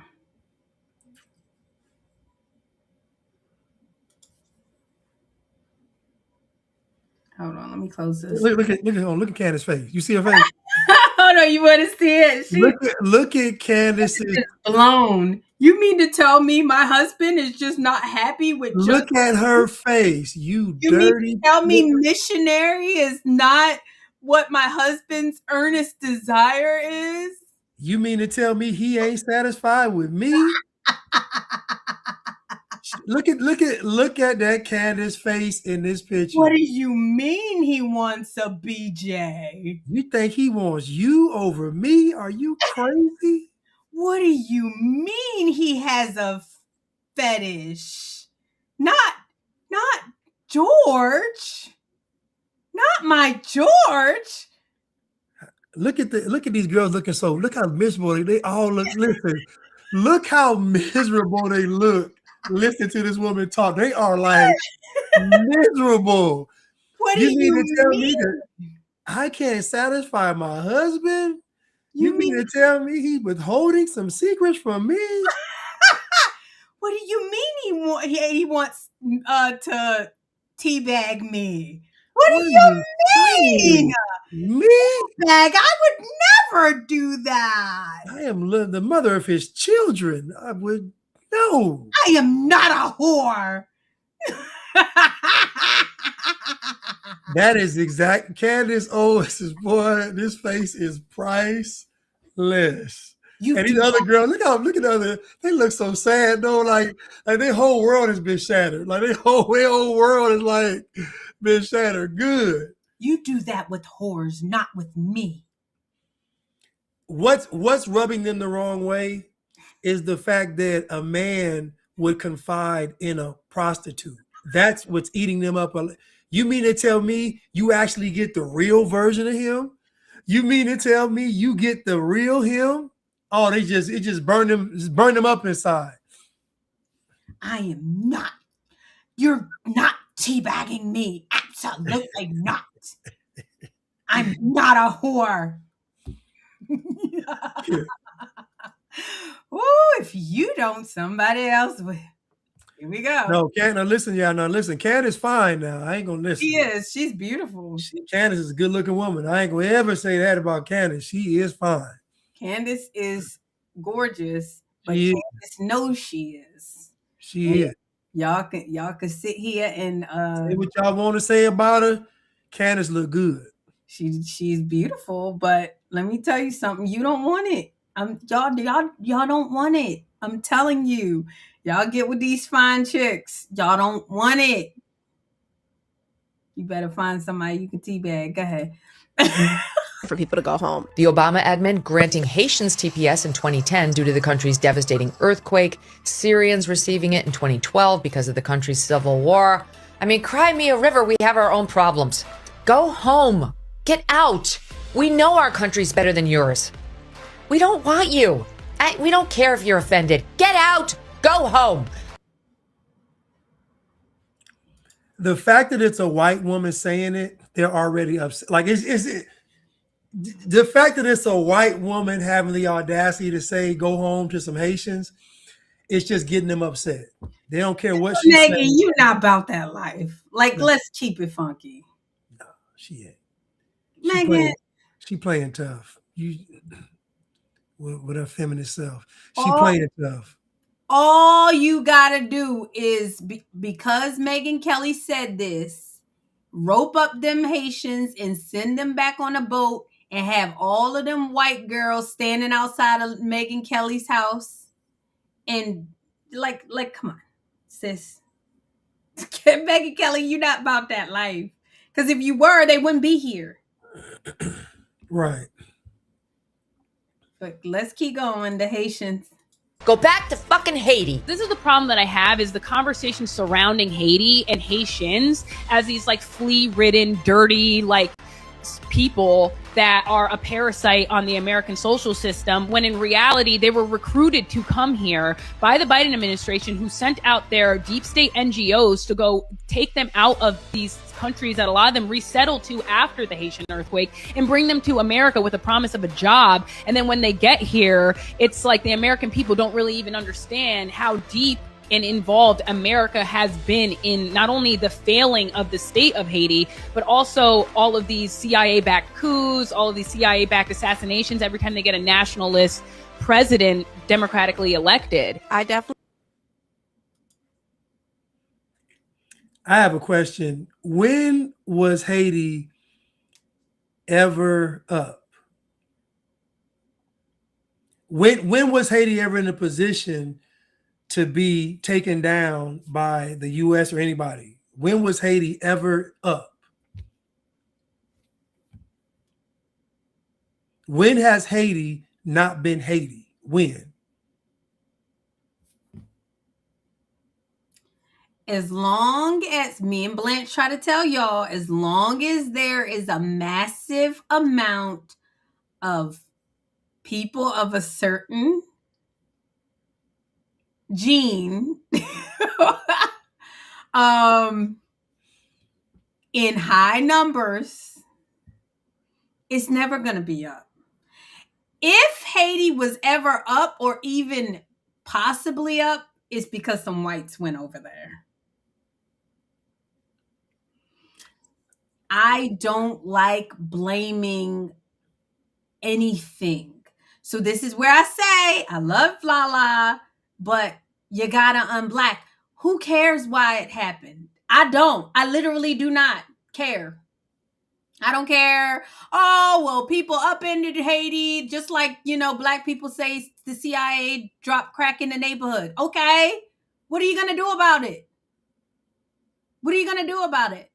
You got to go. Temporary means temporary. You had it good for a while. Yeah. You had it good for a while. You didn't find an American to get married to. Temporary means temporary. And you didn't plan for the fact that you were probably going to have to go home. Yeah. I mean, so all good things must come to an end. Yes. I mean, you had it good. You was over here. If you were smart, you would have leveraged what your time over here. Like you said, get married, do something, make it to where they wouldn't want you to leave. Exactly. Make yourself valuable, make yourself useful, make yourself, needed. But y'all didn't do that. And so, again, when was Haiti ever up? You're trying to say that because there was an earthquake, it's always something. If it's earthquake, it's earthquake. Y'all killing y'all president, the current president. You ran him out. The president that they had recently, they ran him out the country. He had to go to South America. The first thing they did was open the prisons up. So what RPG said earlier, when it's a bunch of black folks in a concentrated area, it's never going to be good. So you can pick Haiti, Zimbabwe, it don't matter. You can pick the South Side of Chicago, it don't matter. When black folks are in heavy concentration, nothing productive is going to take place. And it just is. Matter of fact, it's the opposite of production, it's destruction. Yes. So Topher said the voodoo didn't work. Y'all need to go to bed. It's midnight tonight. Stop doing that.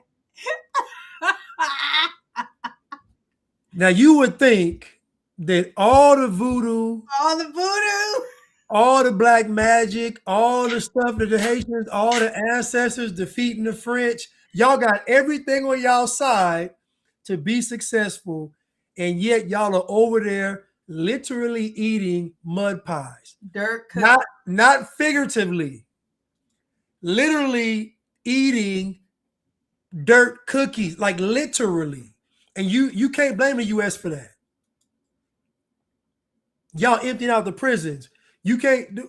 I covered this before, where the gangs, the crime bosses are running the city of Haiti. They're running it. Yep. Every black neighborhood, every black country, the gangs. And if you're not a gang member when you go in, you're gonna be one. Okay, that's just that. So I hear what Lala is saying, but Lala is still black. I don't care whose fault it is. Cry me a river, like Justin Timberlake said. I'm so sorry this happened. Bye. See ya. Sac passe. We so unblack. We black. But remember when there were the earthquakes in Haiti and these organizations were dropping food? What were they doing when the people were giving out the food and the water? What was happening in Haiti? The gangs was taking it.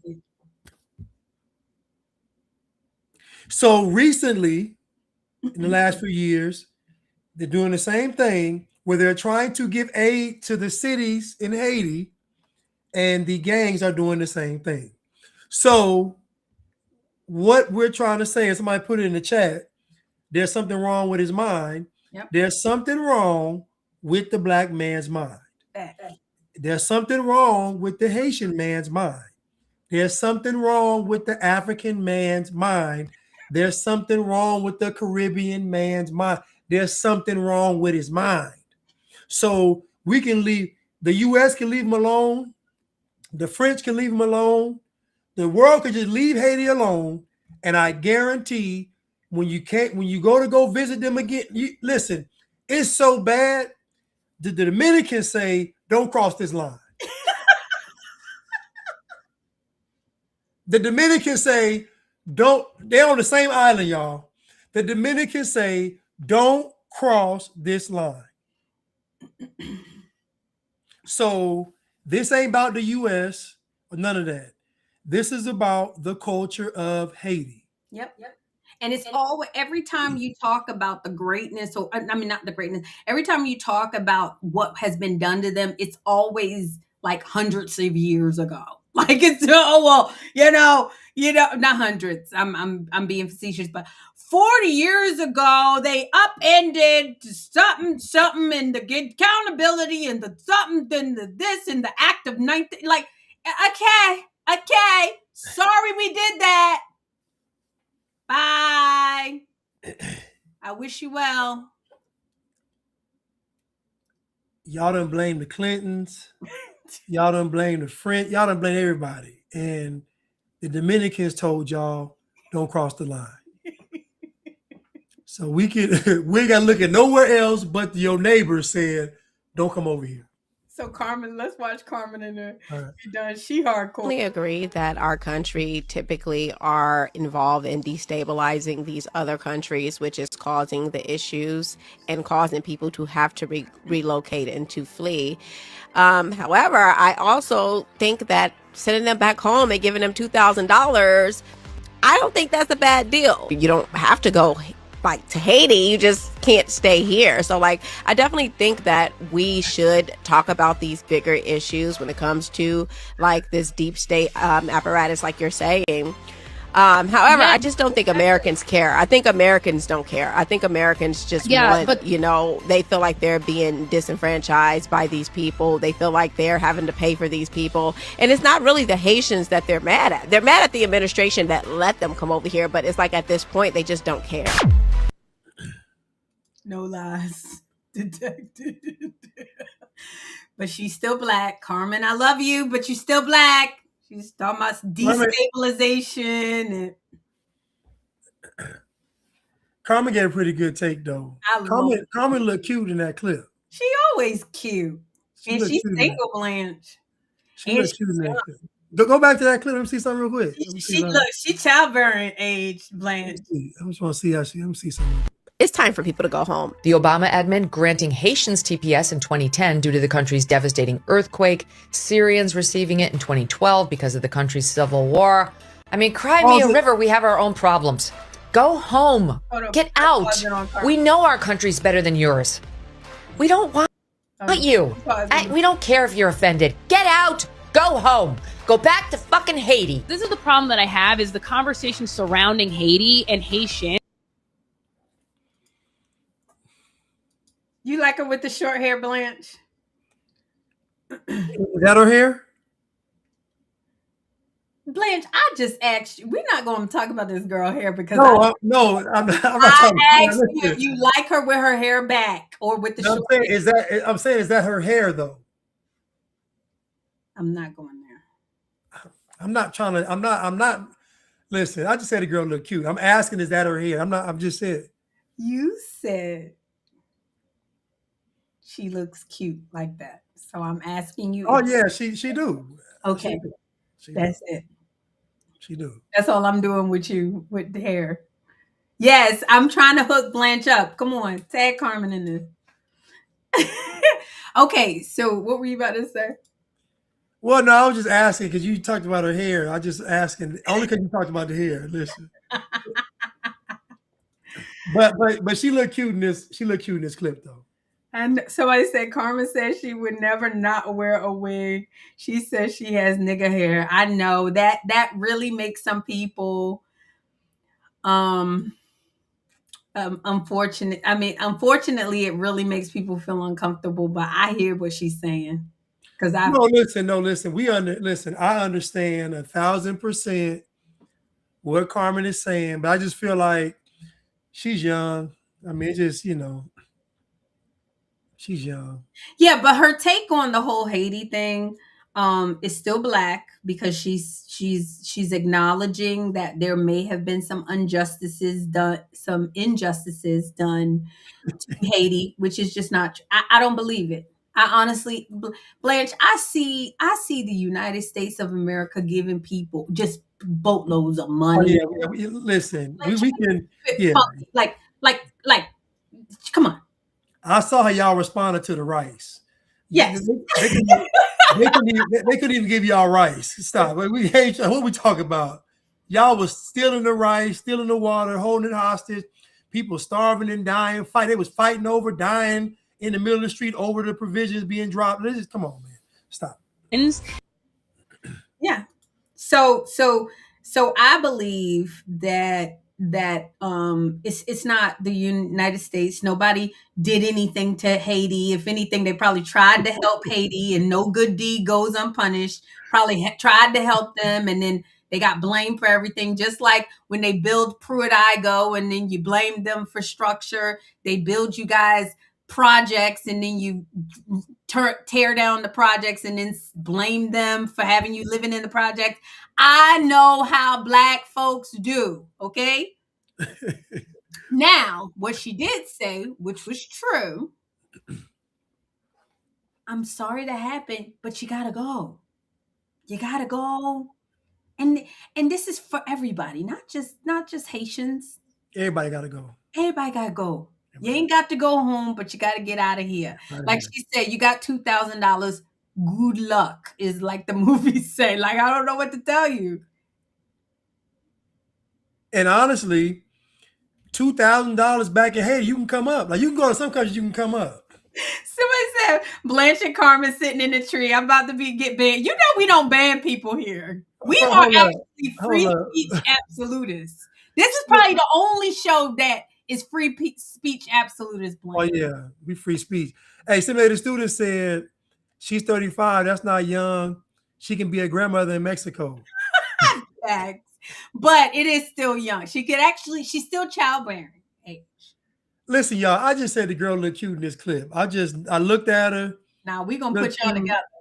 She looked cute in this clip. You know. Topher saying y'all kids would be athletic. That's so true. They would be so good looking too. Oof. How tall is Carmen? Y'all know? I don't know how. I'm curious. God, look, God. I know. I think Lala is tall. She would have to unblack though. Carmen, you would have to unblack. You gonna date Blanche? You gotta unblack. But you might Blanche. You might be able to unblack her though. Well, she gonna have to be unblack with me. So she ain't got no choice. She with me. Somebody said she has a list, which means Carmen don't have no list, man. I ain't never heard Carmen with no list ever. But I mean, look, whatever. Look, y'all tag Carmen in this. We trying to marry y'all off. That's right, Pam. But yeah, so look, somebody said we know Blanche ain't going for it if it ain't snowing. Blanche, y'all don't know Blanche. Blanche is. I don't want to say this because I don't want if his future wife seeing this, but Blanche is an equal opportunity employer, aren't you? Yeah, I mean, yes, I am. Somebody said she looks about 5'7". That's good. It's good height. 5'7", 5'8". That's a good height. Yeah. Somebody said Carmen is short. Is she really? She is. But yeah, I say that to say she needs to unblack. So does Lala, because I think they have a lot of good. And the way they think is almost there. But we have to stop blaming people. That's very Black. Stop blaming governments. Stop blaming. I don't blame people. Whenever I look at a situation, Blanche, regardless of how I feel about the person acting, I always say, how could I have done this differently? Because I can only control me. Right. And I'm not saying things don't happen to people. And I'm not saying things don't look at it like this, y'all. This is for Carmen, not my unblack crew. Y'all get this. But if Blanche, somebody runs you over with their car, right? You get hit by a car, right? Mm-hmm. And you can't walk anymore. Okay. That person apologizes profusely. You sue them, you get money. But you keep complaining about getting run over by the car. Yeah. You can't do anything because you run over by the car. You can't. After a while, what are you going to do about it? Are you going to are you going to join the Olympics? Are you going to the Special Olympics? Are you going to move on with your life? Are you going to try to have kids and stop talking about it? Everybody knows you got hit by a car. There's not a single thing that we can do about the fact that you can't walk anymore. We're working on technology to help you with that, but ain't nothing we can do. Move along, Black people. Yeah. I think in Black people's case, they got hit by a car. They got paid. Then they were able to walk again. Then they got the car that hit them. They got another car. Then they came and took care of all the rest of their medical bills forever. Then they said, we'll take care of your food. Then took it like black people have been overcompensated for whatever we believe happened. Thank you.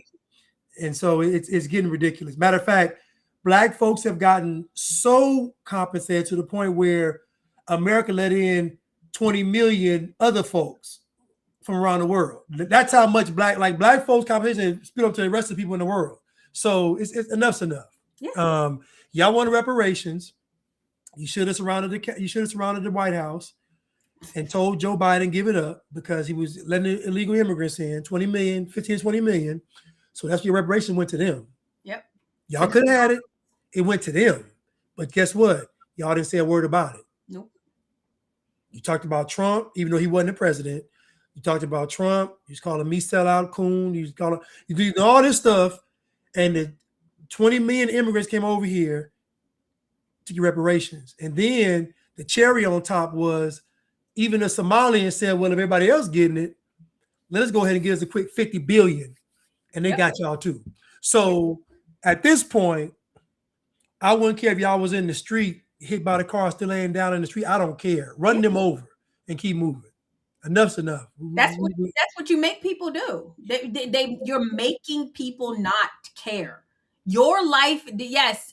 Ray the Jordan said, it's your purpose to overcome your trauma. Nobody else can help you. Thank God you live in America where there's court systems, because you could be over in Haiti where if you got hit by a car, you can't sue nobody. You just hit. Okay. So you live in a wonderful country that helps you financially overcome whatever trauma that you have. But at the end of the day, bye. Figure it out. Figure out your slavery trauma. Figure out your Haiti trauma and whatever the French and the US did to you. Figure it out. Think about it. Japan got nukes dropped on them, and now they are the richest, one of the richest countries. They got nukes dropped on them. And you don't see them sitting here talking about, well, when you nuked us.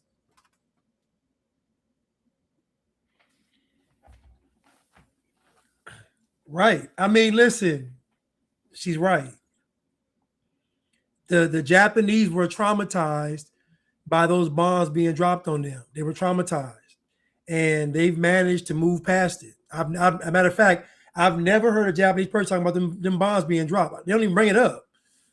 So y'all have never been enslaved, and y'all bring it up every day. Every day. In every situation, you didn't get a parking space and you blame racism. So they still look. The chat is still trying to hook you up with Carmen. Carmen, you lives in Chicago. Look, let me tell you something. Blanche ain't worried about where she live, baby. Thanks to the white man, we got something for that. It's called an airplane. Okay. It's a literal time machine that'll take him anywhere he need to go in this world to go see Miss Carmen. Listen, y'all, I said the girl looked cute in this video. Y'all, I asked how tall she was. Y'all done gave me the age, the height. Y'all should have given me everything. Y'all funny, though. Thank you. I appreciate it, y'all. Thank you. We ain't worried about where she live, right? Blanche, you worried about where she live? We live in America. Look. Chicago is a 9-hour drive from here. Period. 9 hours or a plane. Plane, like it's just hours on a plane. Listen, hold on, we going too far, y'all. Listen, I just said the girl was cute in this video. That's it. That's it. I mean, Blanche ain't broke. Look. I mean, it's a plane ride away. It's just the area code. That's all. Anyway, let's get out of here, y'all. Thank you so much for watching. I'm sorry about my internet and dropped a couple of frames. I did not mean to do that, y'all. But if you have not already, go and subscribe. Come back and watch whatever. If you dropped off, go back and watch. We love y'all. We really do. We love this whole unblack community. We inviting the unwhites. You know what? Somebody mentioned it, that when you said they got the bomb dropped on them and all the fireworks went on behind you. Ain't that cool? Yeah. Yo, I'm telling you. Yeah, you said black man made an airplane. That is facts. Blanche, you ain't know that?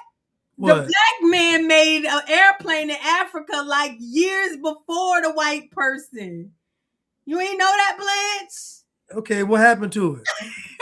All the inventions. All the inventions. The black man made it. Okay, so. And the white man stole it. Okay, so the black man making a plane and the plane being able to fly are two different things. Like, so they could, okay, let's say they may have made the plane, but can it fly? That's so knowing black folks, it's the frame of the plane. Because black folks love the symbolism. It's the frame of the plane, but I guarantee if you look inside that plane, ain't nothing on the inside. Nothing, no engine, no nothing. Somebody said unblack your internet. Get off my simulator student. Unblack your internet. I love y'all.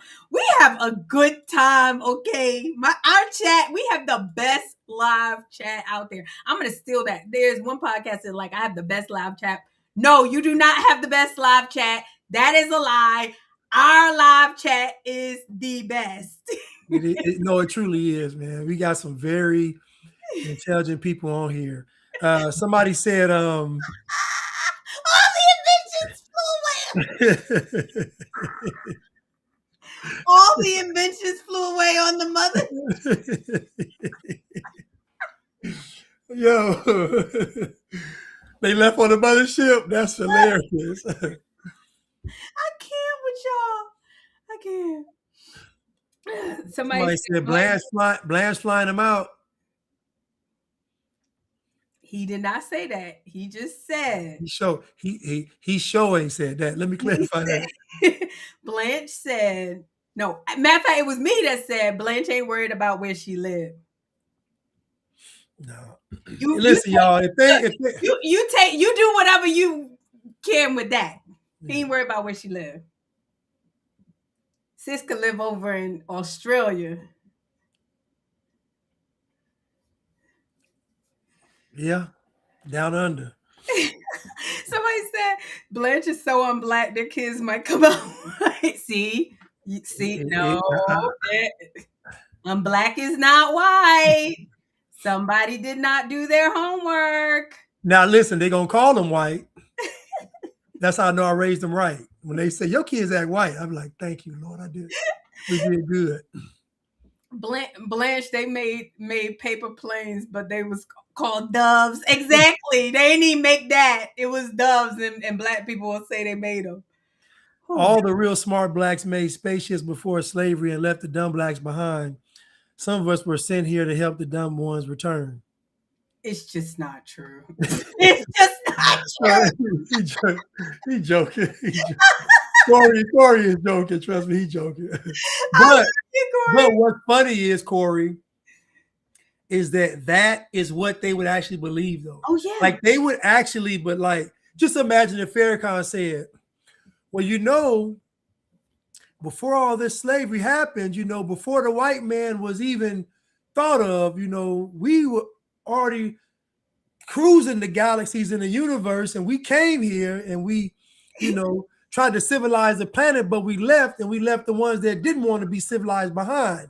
And then the white man was created, and then by his savage nature, he took us over, and now we're left down here to try to educate our brothers and sisters down here to become who we need to be so we can get back on that mothership and go rule the galaxy like we did back in the day. Facts. Oh my God. Farrakhan is so funny that when they were talking about the George Floyd thing, he said, who gave him the fake $20 bill? It's always somebody. I was like, what? Yes. Y'all gotta go see that clip. And it went viral because they were like, they called the police on him for a fake 20. Well, how'd he get the fake 20? What? Oh, what? Is that what you're thinking? So now we saying that the white man is shoving fake 20s in your pocket? After he dropped crack in the neighborhood, he dropped fake 20s in there. After the CIA dropped the fentanyl in George Floyd's nose, or his pocket, or his mouth, whatever. I don't know. I don't do fentanyl. I don't know how they talk. He was doing all kinds of drugs. Exactly. Mouth, veins, you can pick whatever. Exactly. Nose, mouth, veins, whatever. Exactly. So after the CIA put the fentanyl in his mouth, he gave him the fake $20 bill. This is black. What do you call it? The Blatrix? This is the Blatrix. It's the Blatrix. That is the Blatrix. That is the Blatrix. Oh God, we about to get off of here. I love y'all. Somebody said now I can't breathe. See. Y'all, I love y'all. We have the best live chat in the world. I love y'all so much. Thank you so much for watching. We really appreciate that y'all even rock with us. It's almost 3 hours, you guys, and y'all just been rocking from the beginning. Hold on. You know how slow you got to be? Somebody telling you they can't breathe. Do you know how slow you got to be? I'm telling you, I can't breathe. That's like somebody running, talking about I can't walk. Y'all slow. That man was telling y'all he can't breathe. Low IQ. And I really believe, shout out to Derek Chauvin, free Chauvin, put hashtag free Chauvin in chat. I really believe that Derek Chauvin did not take his foot off of George Floyd's shoulder because he knew he wasn't hurting them. You know what I'm saying? Right. Like if he felt like he was hurting them, he would have been like, or if he felt like he was doing something wrong, he would have been like, oh, well, let me not get in trouble, because nobody's going to sit there and watch themselves be filmed doing something wrong. He knew he wasn't hurting him. But y'all threw this man to the wolves. It's so sad. Black Guy 9 said, God is a black man from Memphis. That's actually a good Listen, we got some shirts coming.